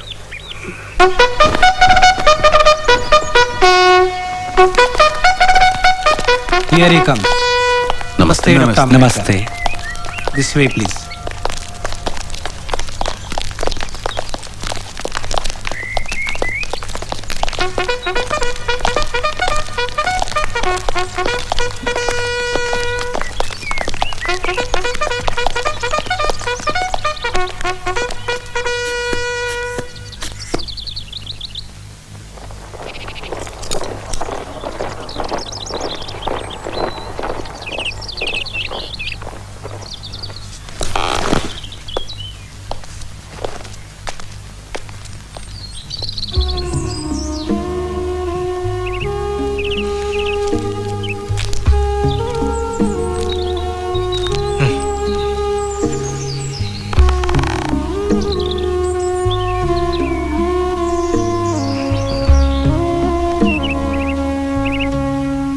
Gandhiji, you have been very unfair to us. That's my lot. What do you suggest? Compensation for giving up separate electorates. I know. The reserved seats. Surely, but the number is negotiable. Let me tell you, Ambedkar, I'm fully with you. You are an untouchable by birth. I consider myself untouchable by adoption. And I also know that you want to save my life. Yes, Gandhiji. You know, I'm not adamant on separate electorates as a matter of principle. The purpose is to enable a minority to select candidates to the legislature who will be its real, not nominal representatives. Excellent. But why a panel for some seats and direct elections for others? Surely that will create an artificial division for the depressed class members and divide the community. Why not have primary elections through panels for all the seats? All right. I make that concession. Panels for all seats. Good. Now make the panel of 5 instead of 2. And let me give you my word, Ambedkar. From now on, my entire life will be devoted to the total eradication of untouchability. Now, you may discuss the details with these friends. I have discussed with my colleagues. They won't agree for more than 126 seats in the Provincial Assembly. We are firm on 197 seats.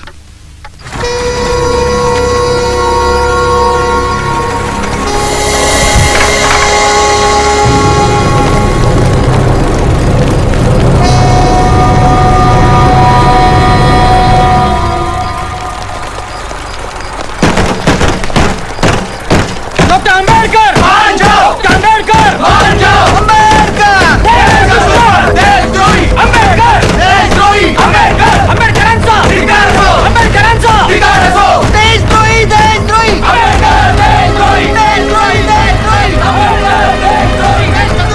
I had warned you, Dr. Saheb. We are receiving threatening letters.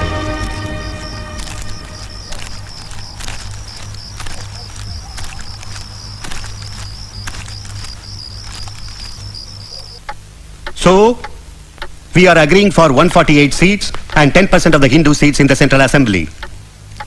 Primary elections should terminate by the end of 10 years. The question of reserve seats should be settled by a referendum in a further 15 years. Dr. Ambedkar, the evil of the resource seats and separation will be perpetuated by making its removal dependent on the will of the depressed classes. And you are asking for 25 years of referendum. I refuse to believe that untouchability will be no more in the next 20 years or so. Facing the sword of Damocles will surely compel the caste Hindus to change their inhuman attitudes to the untouchables. Dr. Ambedkar, try to understand. Gandhiji is fighting for his life. So what? So what? Oh, sorry. Don't worry. We will ask somebody to clean it. Devdas? How is Bapuji? The doctor says he's sinking. His blood pressure is low. He's dehydrated and getting breathless. Did you hear what Devdas is saying? Dr. Ambedkar, please. Please. No referendum, please.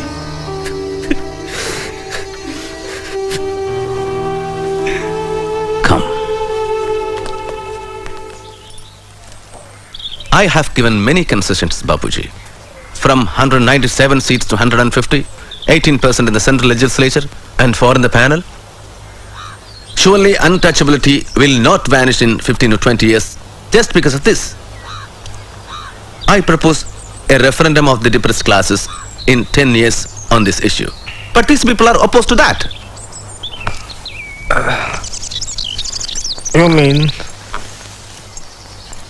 putting the matter of caste Hindus on trial? Not a bad idea. But why wait for so long? Huh? Why not 5 years? Need I tell you the anguish and resentment of the untouchables against centuries of wrongs and oppressions at the hands of the Hindus? And do you think, Bapuji, 5 years? Yes. I know. You have a right to demand safeguards. But from my fiery bed, I beg you to be lenient, Ambedkar. I seek a reprieve for caste Hindus. Their conscience is aroused, Ambedkar. Statutory measures at this point will only delay the process of heart cleansing and self-purification. But Bapuji... All right. The referendum, but within 5 years. Huh?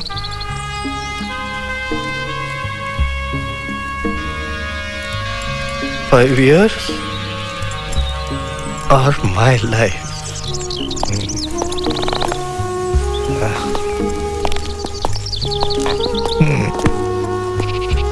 Dr. Ambedkar, we should leave.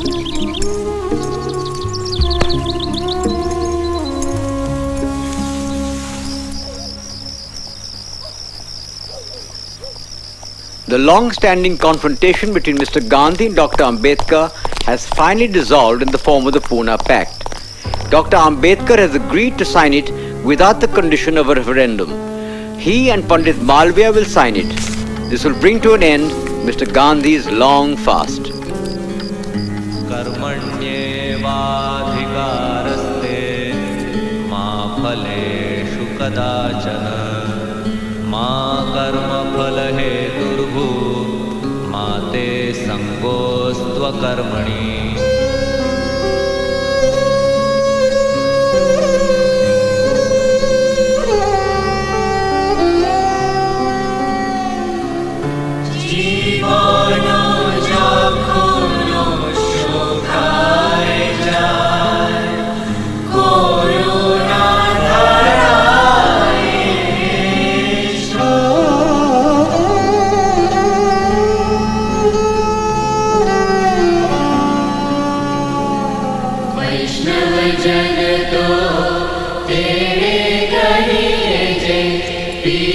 पराई जाने रे पर दुखे उपकार करे तोय मन अभिमान ना आड़े रे वैष्णव जन तो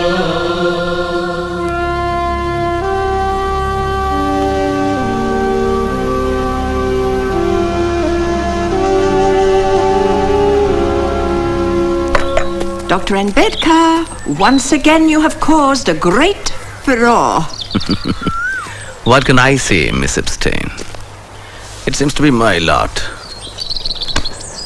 It would be no exaggeration to say that I am the most hated man in Hindu India today. I am represented as a traitor, cursed as a destroyer of Hinduism, branded as the greatest enemy of this country.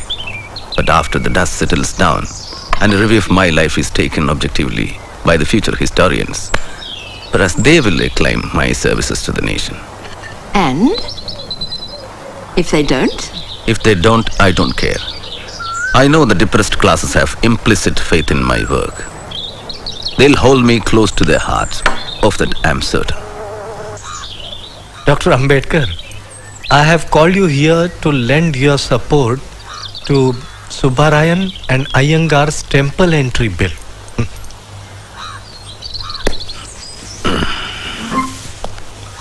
If I accept the temple entry bill, but agitate to abolish Chaturvarnan caste system, which side would you take? Suppose I accept Chaturvarna, what will be your interpretation? Brahman, Kshatriya, Vaishya and Shudra. Or in the reverse way, Shudra on the top. Dr. Ambedkar, I am a Hindu not merely because I am born in Hindu fold, but I am one by conviction and by choice. There is no superiority or inferiority in the Hinduism of my conception. But if you want to fight Varnashram itself, then I cannot be in your camp. Because I strongly believe Varnashram to be an integral part of Hinduism. So, I cannot be in your camp too. Bapu, our salvation lies in political power, not in making pilgrimages or observance of fasts. I'll take your leave now.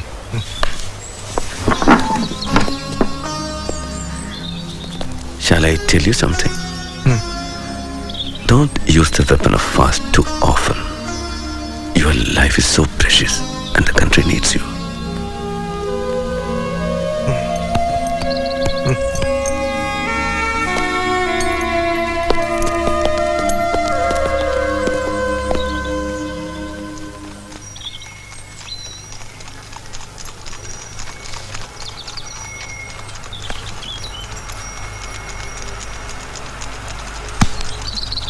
I know you love books. But this is madness. Sahib, you've built a house only for your books? Next week, I sail again to London for the Joint Parliamentary Committee.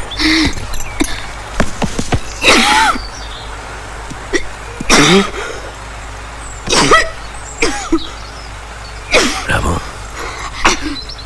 Come sit here.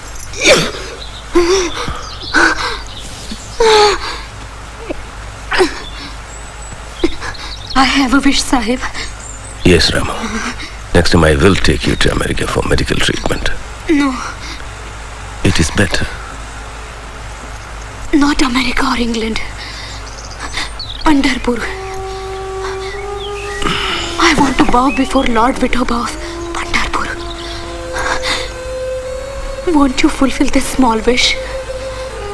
Lord Vithoba is not happy with low-caste people like us. He does not show his face to us. Why go to a god who does not bless us? You fought for the temple entry at Nashik? Yes, but that was to assert our right, not for darshan of the god. If they call us Hindus, we must have a right to their gods too. I'll be happy with the darshan from a distance, like untouchables do. No, Rama, no. Try to understand, Rama. A God that discriminates is not God. It's just a stone. How God lives in our hearts. Let's not demean ourselves by seeking mercy from a God that does not care for us. We shall create our own Pandapurs.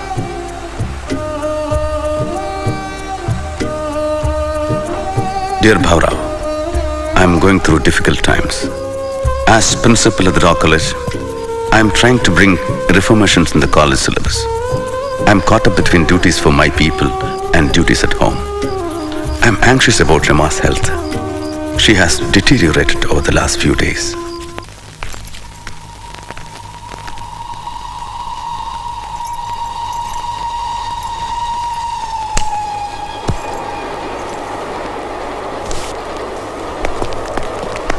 I tried my best. Take this. You'll get well. No.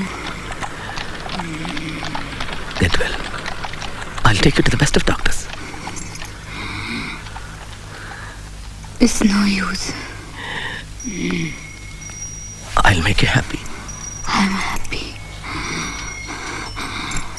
I'll die happy. I'm not afraid of death.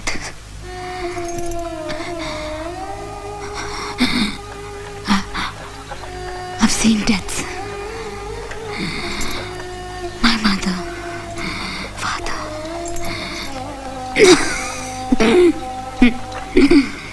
Your parents. Hans. Your brother. Our 4 children. Ramesh. Gangadhar. Hindu. Rajratna. I've seen them die. Sahib. Is it raining?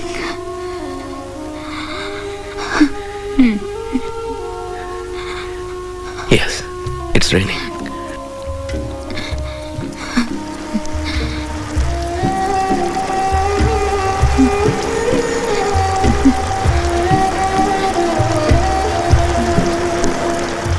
Don't exhaust yourself. I need you. You don't know how lonely I am.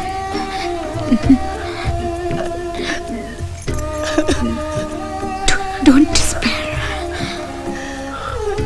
Keep fighting. Love you, Shwant.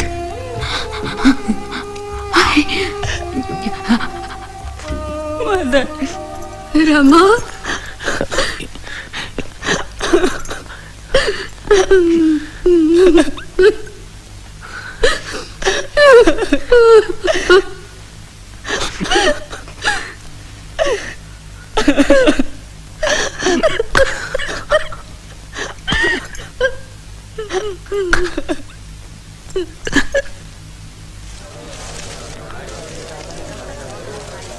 Babasaheb,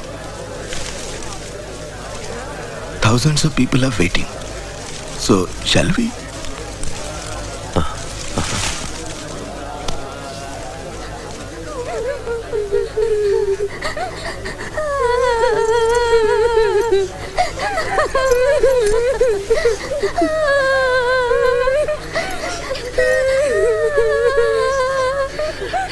The last wish was to wear a white sari.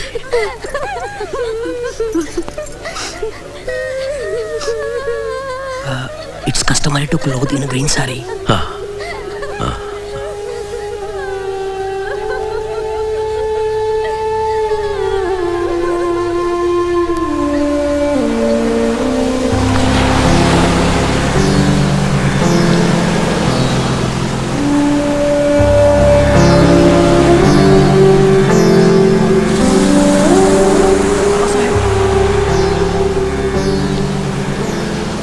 Babasaheb, 400 untouchables of Kohinoor village are converting to Islam. Ask them to wait. I'm going to make an important announcement at the Yavla conference.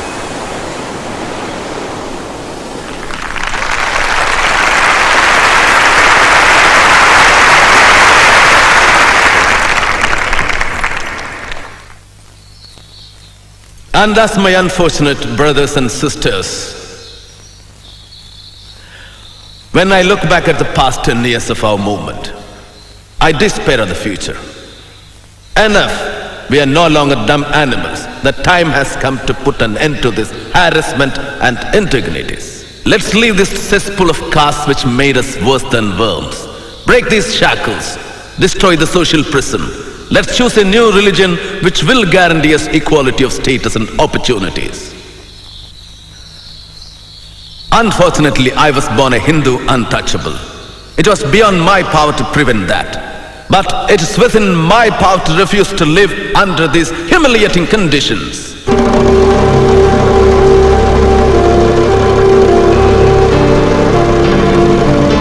Though I was born a Hindu, I solemnly assure you that I will not die as a Hindu. Dr. Babasaheb Ambedkarancha! Dr. Babasaheb Ambedkarancha! Dr. Babasaheb Ambedkarancha!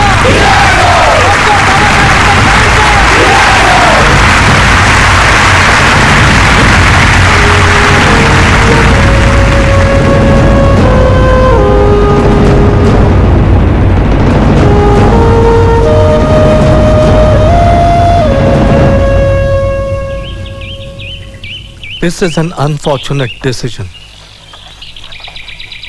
But religion is not like a house or a cloak, which can be changed at will.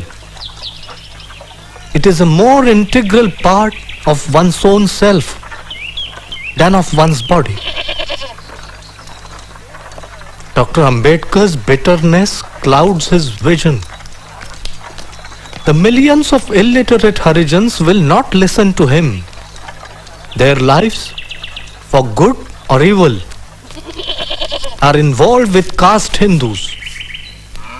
Every known religion would fail if judged by the standards of Dr. Ambedkar.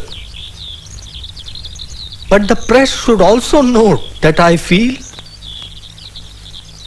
whatever label the learned doctor wears in the future, he is not a man who will allow himself to be forgotten. Babasaheb, sugar? You want to kill me? Just a little. You fool. Diabetes. Eat kadu neem leaves. Or better boil them 1/4 and drink every morning. That bitter dose, I have been swallowing it for my entire life. And now you are administering it to us. Doctor, your leaving will be a great blow to Hinduism. A blow? You surprise me, Mr. Pradhan. We unclean untouchables have been the contaminators, the pollutants of you pure Aryans. Won't our leaving cleanse your religion of all impurities? Babasaheb, the exodus will not stop with you. It would be the death of Hindus in the long run. It matters little, Masrekar Maharaj. The history of Hindustan will continue. Not if the Hindus become a minority in our own land. Then let the caste Hindus take a pledge that they will get rid of the evil of untouchability in a prescribed period. Is that so easy? Look at the magnitude of the problem. It would require time. Well, I can wait for 5 years for a change in Hindu hearts. But what guarantee? How am I to be sure? Yes, I know that you will show your good intentions. Make him Maharaj Shankaracharya for 1 year. Let thousands of Brahmins fall at his feet. I'm Miss Drescher from the Agripada mission, and I would like you to meet Dr. Henry Crane from America. Hello, Dr. Crane. Hello. He has come to take a close look at your conversion movement. And has already met Mr. Gandhi at Wardha. Yes, Dr. Ambedkar. I've met many people in that connection. And I truly believe that Christianity is the answer that can meet all of your requirements. If you convert into Christianity, all of the Christian nations will help to raise your social, political, and economic status. And I think this won't be objectionable to any of your fellow Indians. Dr. Ambedkar, as the Bible says, the poor shall inherit the earth. Which Bible do you normally refer to, Miss Drescher? The Holy Bible, of course. That's true, but which edition? Modern version, King James's version, or which dates back to the Elizabethan era? Miss Drescher, have you ever gone through the commentaries on the Bible by Cook? It's a good analytical study on the Bible. And also refer to Life of Jesus by Renwa and Khalil Gibran's Jesus, the Son of Man. It can give you a different perspective of Christianity. Dr. Ambedkar, we would like to invite you to the annual conference of the Methodist Church in Pune. And to the mission too. I'll try.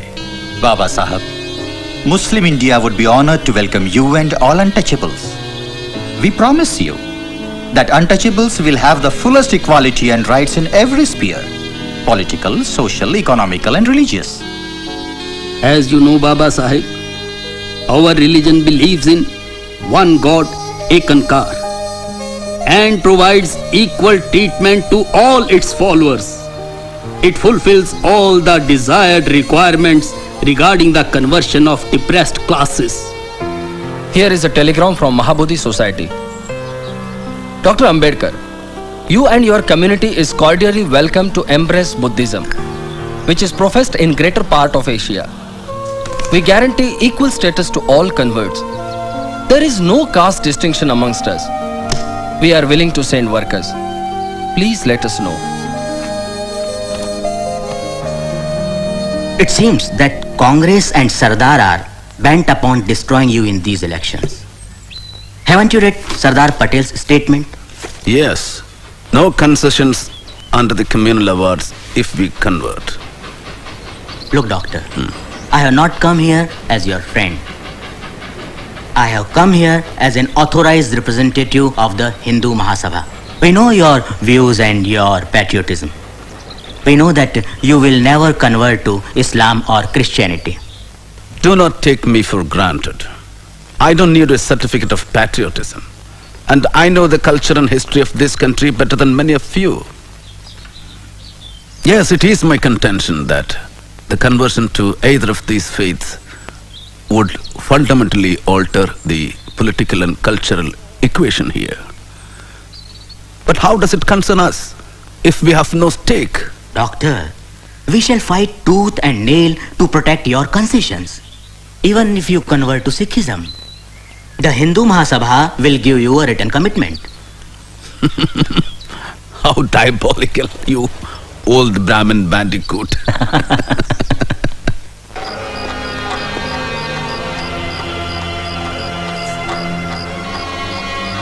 Dear Bhaura, did you notice Dr. Munji's anxiety over my decision to change religion? Some people asked me what advantage would you gain by changing it? My answer to them is, just as Swaraj is necessary for India, so is change of religion necessary for the untouchables. The underlying motive in both is the desire for freedom. The Congress Committee has reiterated Mahatma Gandhi's principle of non-violence while giving Britain support in the war efforts, but only on the condition of an assurance of complete freedom for India.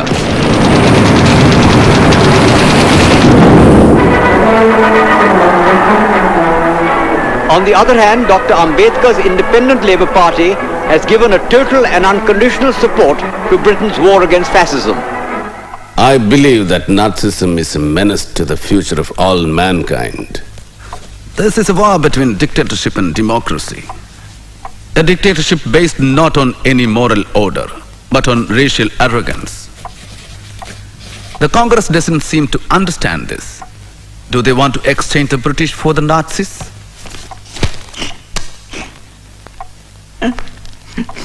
Are you all right, Miss Epstein?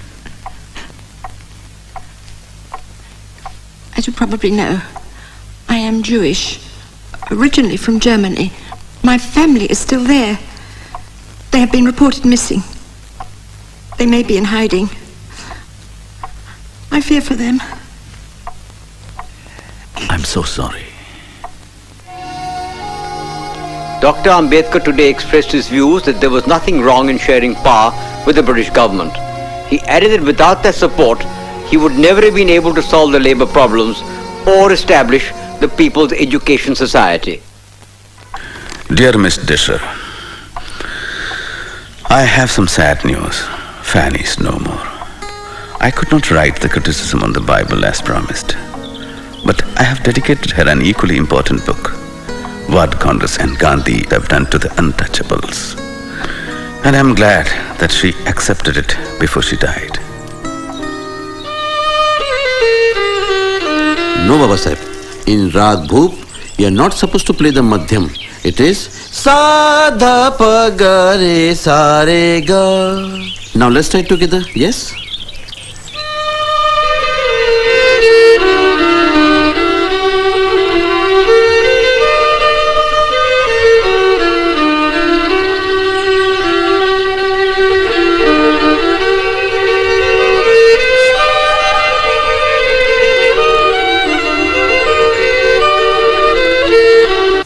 Mr. President, sir, this Constituent Assembly declares its firm and solemn resolve to proclaim India as an independent, sovereign republic and to draw up for her future governance a constitution wherein the territories will be governed by the country.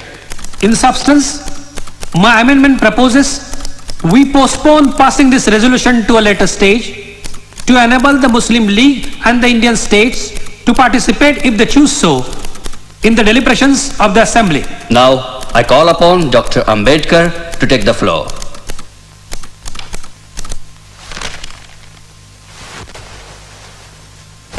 Mr. Chairman, I am indeed very grateful to you for having called me to speak on this resolution. I know today we are divided politically, socially and economically. We are a group of warring camps, and I may even go to the extent of confessing that I am probably one of the leaders of such a camp. But sir, with all this, I am quite convinced that nothing in the world will prevent this country from becoming one. I have no hesitation in saying that, notwithstanding the agitation of the Muslim League for the partition of India, someday enough light will dawn upon them, and they too will begin to think that a united India is better even for them.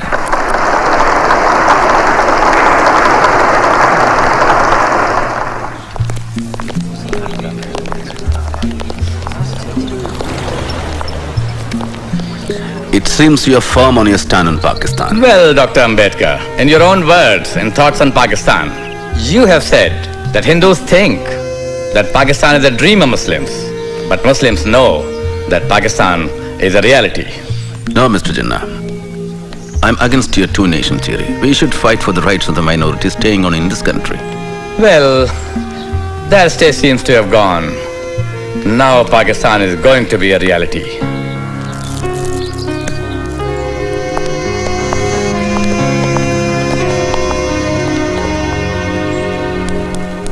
Untouchability in any form is abolished, and the imposition of any disability on that account shall be an offense. Mahatma Gandhi की जय, महात्मा गांधी की जय, महात्मा गांधी की जय, महात्मा गांधी की जय, महात्मा गांधी की जय.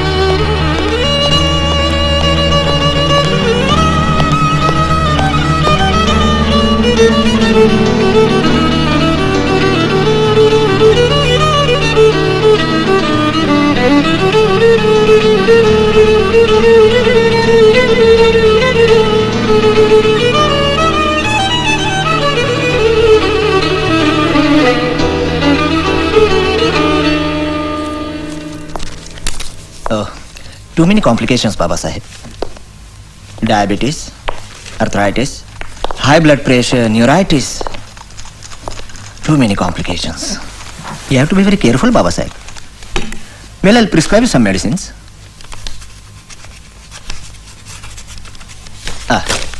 Meet my colleague, Dr. Sharda Kabir. She'll explain you about the diet and other things. Doctor, excuse me, I have to see some patients. I'll be back again.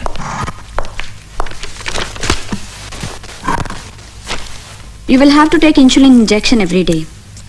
Besides that, diet and exercise is a must. How is it possible? But you must do it. If you want to live longer. Your people, this country, they need you. If you want, I can come to your home and explain this to your wife. I lost my wife 12 years ago, young lady. Oh, I'm sorry. But there must be somebody at home to look after you. No, I have no one. It is fortuitous that Mr. Jaikar has resigned from the Constituent Assembly. The Bombay Legislative Congress Party would like you to fill his seat. Is this agreeable to you? After 2 decades of poisoning the atmosphere against me, the Congress is sending me to the Constituent Assembly. Will your partymen allow me to work in peace? The country is passing through a critical phase, and it needs you. All people, irrespective of political parties, must contribute in building a new India. Mr. Patil, have you consulted Mr. Gandhi? Yes. Bapu has no objection. Jawahar approves of it. And Rajendra Prasad is keen to get you there. How reassuring to know that. Now you realize that it is possible to be a nationalist without being a congressman. Aren't you happy with the list of ministers, Bapu? Namaste ji. Namaste. Who will be in charge of law, Jawahar? And framing of the constitution? For the constitution, we are consulting experts all over the world. All over the world? I think a sufferer should write the constitution of free India. How about Dr. Ambedkar, Jawahar?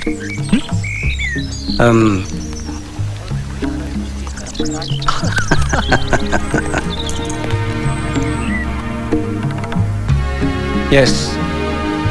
History has put this responsibility on us.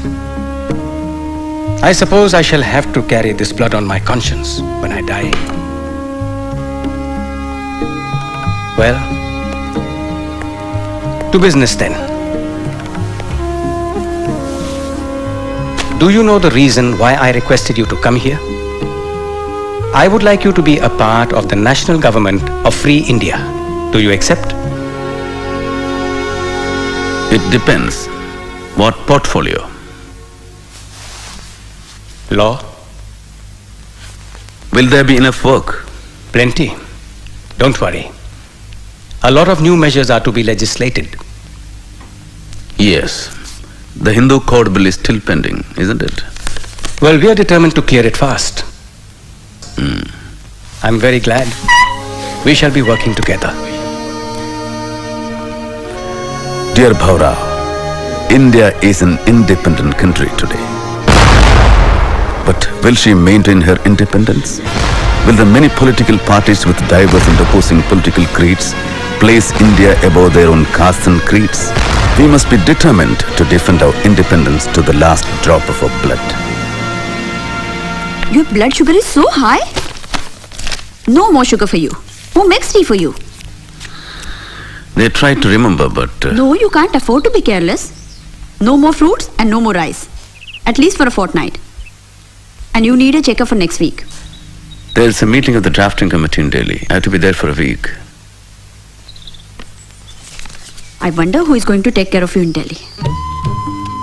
Dear Chitre, my work in the draft constitution has increased a great deal. And on the other hand, my health forbids me the slightest of strains. I have considered your suggestion of having somebody to look after my health sympathetically. I have decided to marry Dr. Sharada Kabir.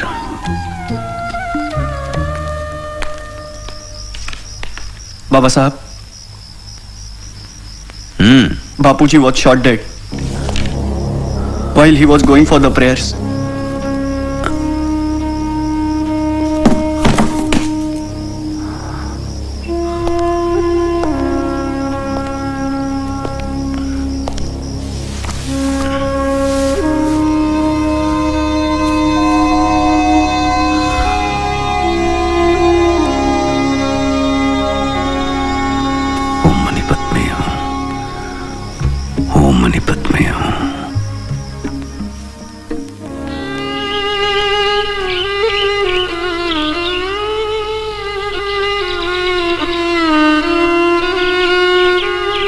Dr. Ambedkar, you sign first. Then she will sign.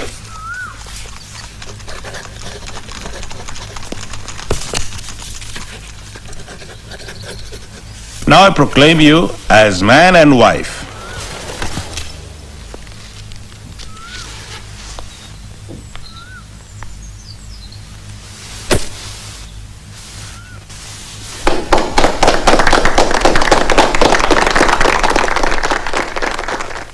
Mr. President, sir, I introduce the draft constitution settled by the drafting committee and move that it be taken into consideration.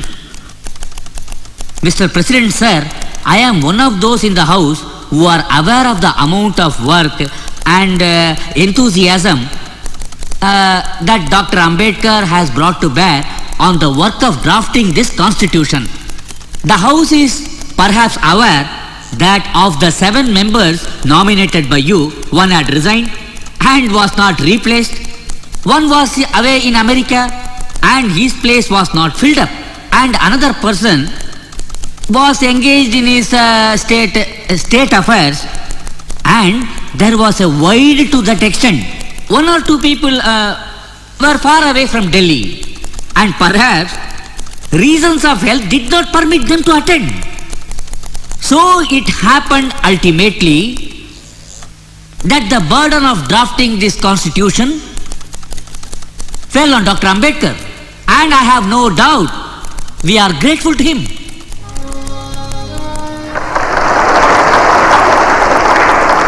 The credit that is given to me does not belong to me.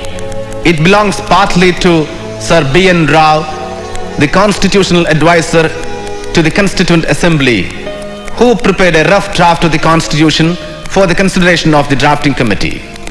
A part of the credit must go to the members of the drafting committee also.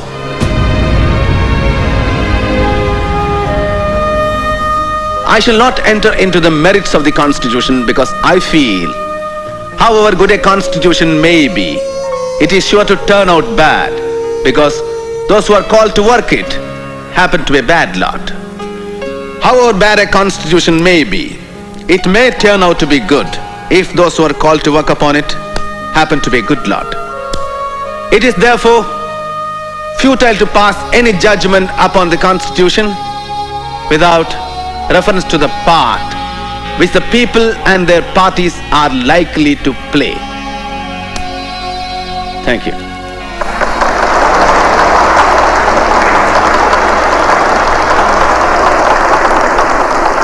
And sitting in this chair and watching the procedures from day to day, I have realized what no one else could have, with what rare zeal and devotion the members of the drafting committee, and especially its chairman, Dr. Ambedkar, irrespective of his indifferent health, have worked. In spite of factual objections, Nehru is strongly in favor of the passage of the controversial Hindu Code Bill that was put forward by Dr. Ambedkar, whose aim it is to improve the woman's lot. He believes the barometer of an enlightened society can be discerned by the status of its women. Murdabad! Murdabad! Hatado! Hatado! Hatado! The Hindu Code Bill is an insult to Hindu Dharma Shastra. It casts aspersions on our hoary traditions and Shastras. What does Dr. Ambedkar know of Hindu Dharma Shastra? Does he know Sanskrit? Has he read Vedas? In a revenge, he's out to destroy the Hindu Dharma Shastra by one blow of this law. Are we going to allow an untouchable to touch our sacred God-given laws? Never, never. We shall shed blood, an uncouth, unclean, untouchable, defiling the laws set centuries ago by Bhagwan Shri Krishna, Bhagwan Manu, Bhagavad Gita, Vedas and Upanishads. Don't touch Hindu laws! Don't touch Hindu laws! Ambedkar! Murdabad! Ambedkar! Murdabad!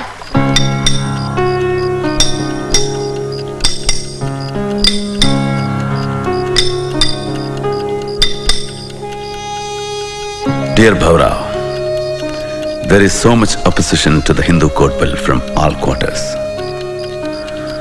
The statue of Buddha that Madigalkar is making for Siddharth College is in its final stage of completion. And so is my decision to embrace Buddhism. I was always impressed by Buddhism since my childhood, as I had read Life of Buddha, a book written by Dada Kiluskar, a well-known writer, also my father's friend, which he gave me as a gift. Buddhism is the only religion that preaches the three principles of prajna, knowledge, karuna, compassion, and samatha, equality. Buddhism is the answer to the exploitation in the world. People today somehow try to relate Buddhism with communism. But communism is based on force and Buddhism is ahimsa. It's a democratic system, which is why I have made up my mind to advise the millions of untouchables to embrace Buddhism.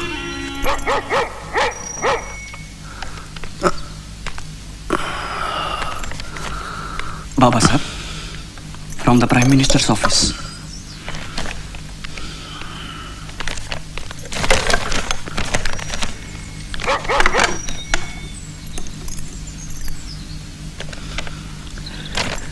Read it.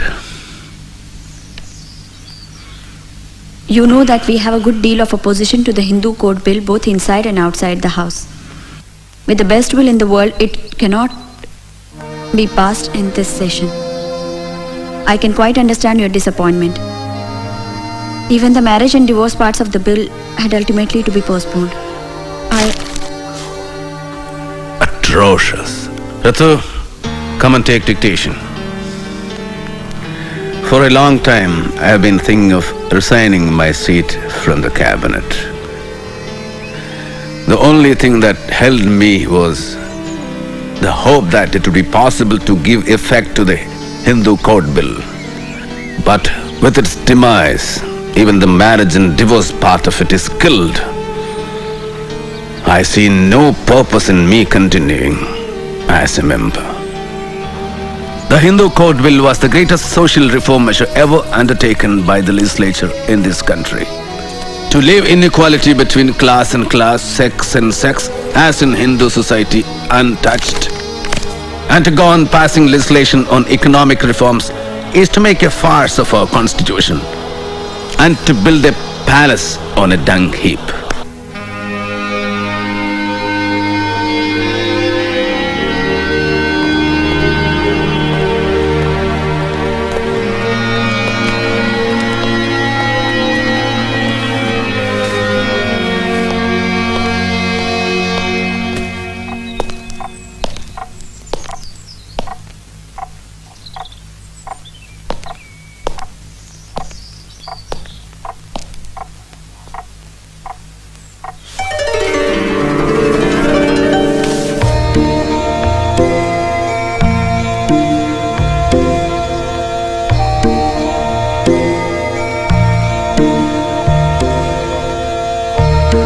Dear Vaman Rao Godbole, I am confident that one day, to protect humanity, not only India, but the whole world will accept Buddhism.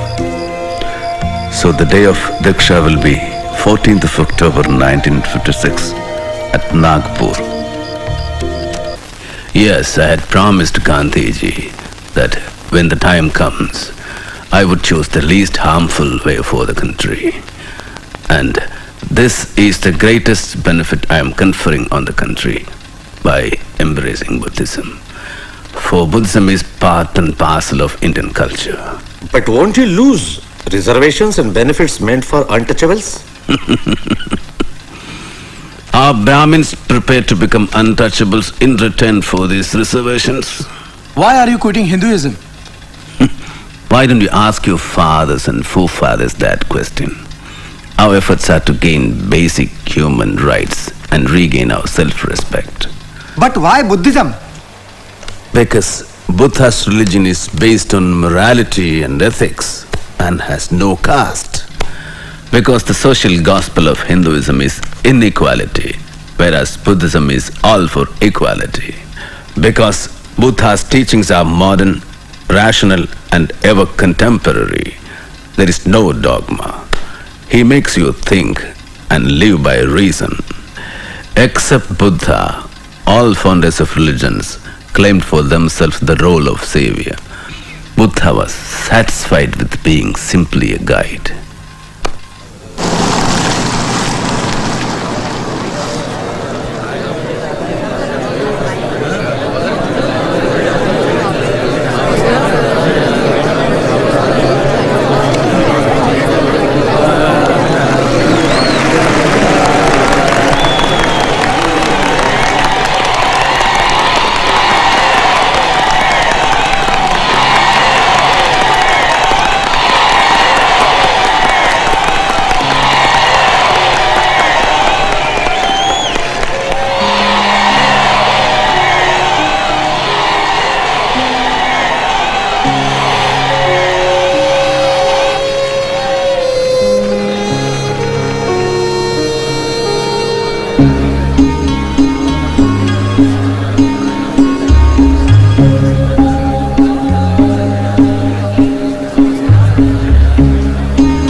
Babasaheb Ambedkar करे पुकार बाबासाहेब अंबेडकर करे पुकार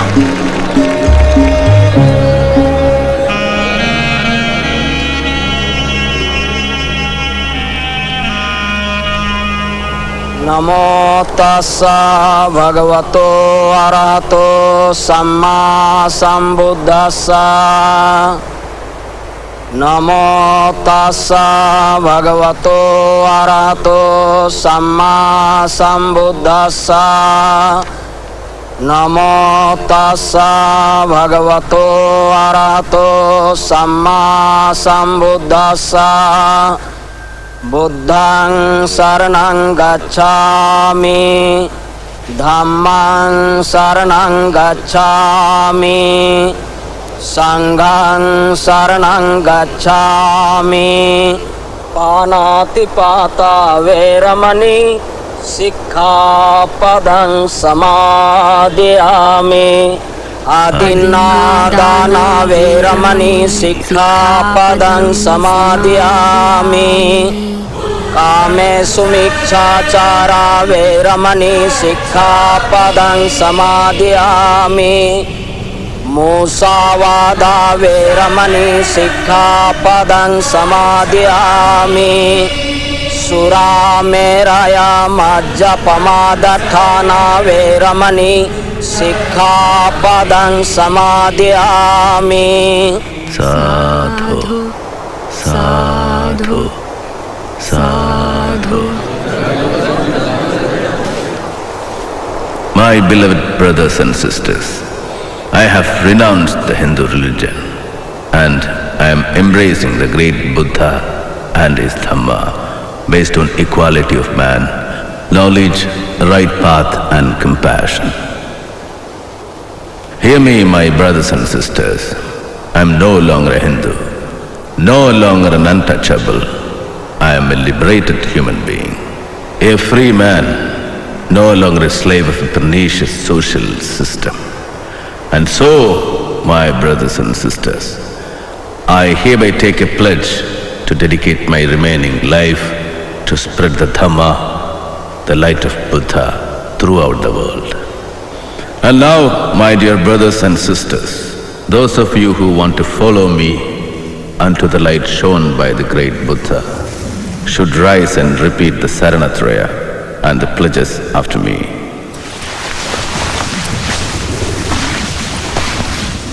I will follow the 10 precepts laid down by Lord Buddha.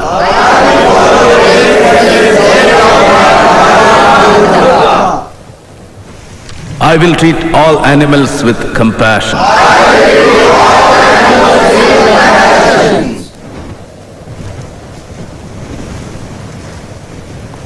I will consider all men as equal human beings.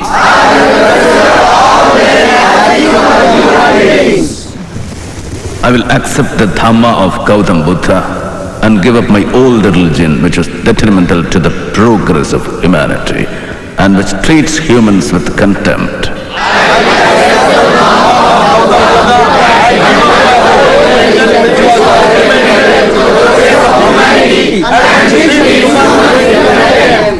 With this, I am being born anew. I shall no more pray to Hindu gods, nor shall I follow the Hindu rituals.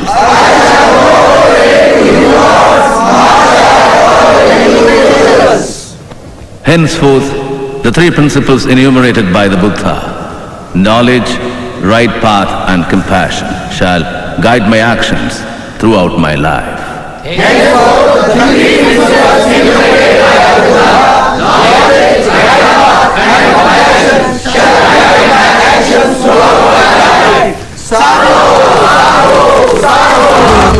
शरणं गच्छामि धम्मं शरणं गच्छामि संघं शरणं गच्छामि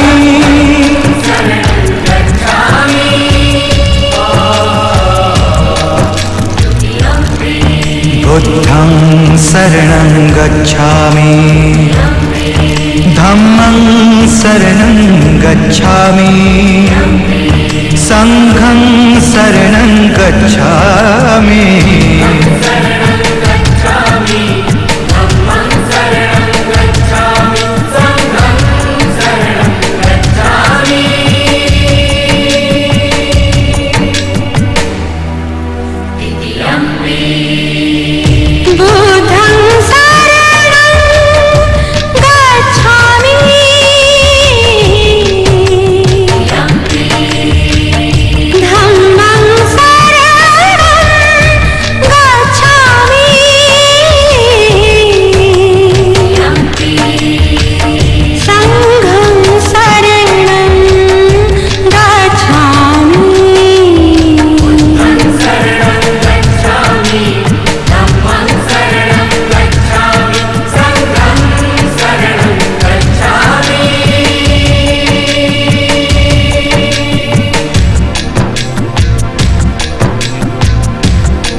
अदनदाना वेरमणि सिक्खपदं समादयामि कामेषु मिच्छाचारा वेरमणि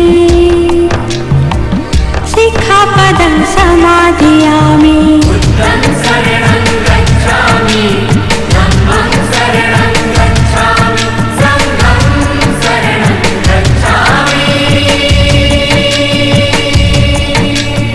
मुस्सावादा वेरमणि मुस्सावादा वेरमणि सिक्खपदं समादयामि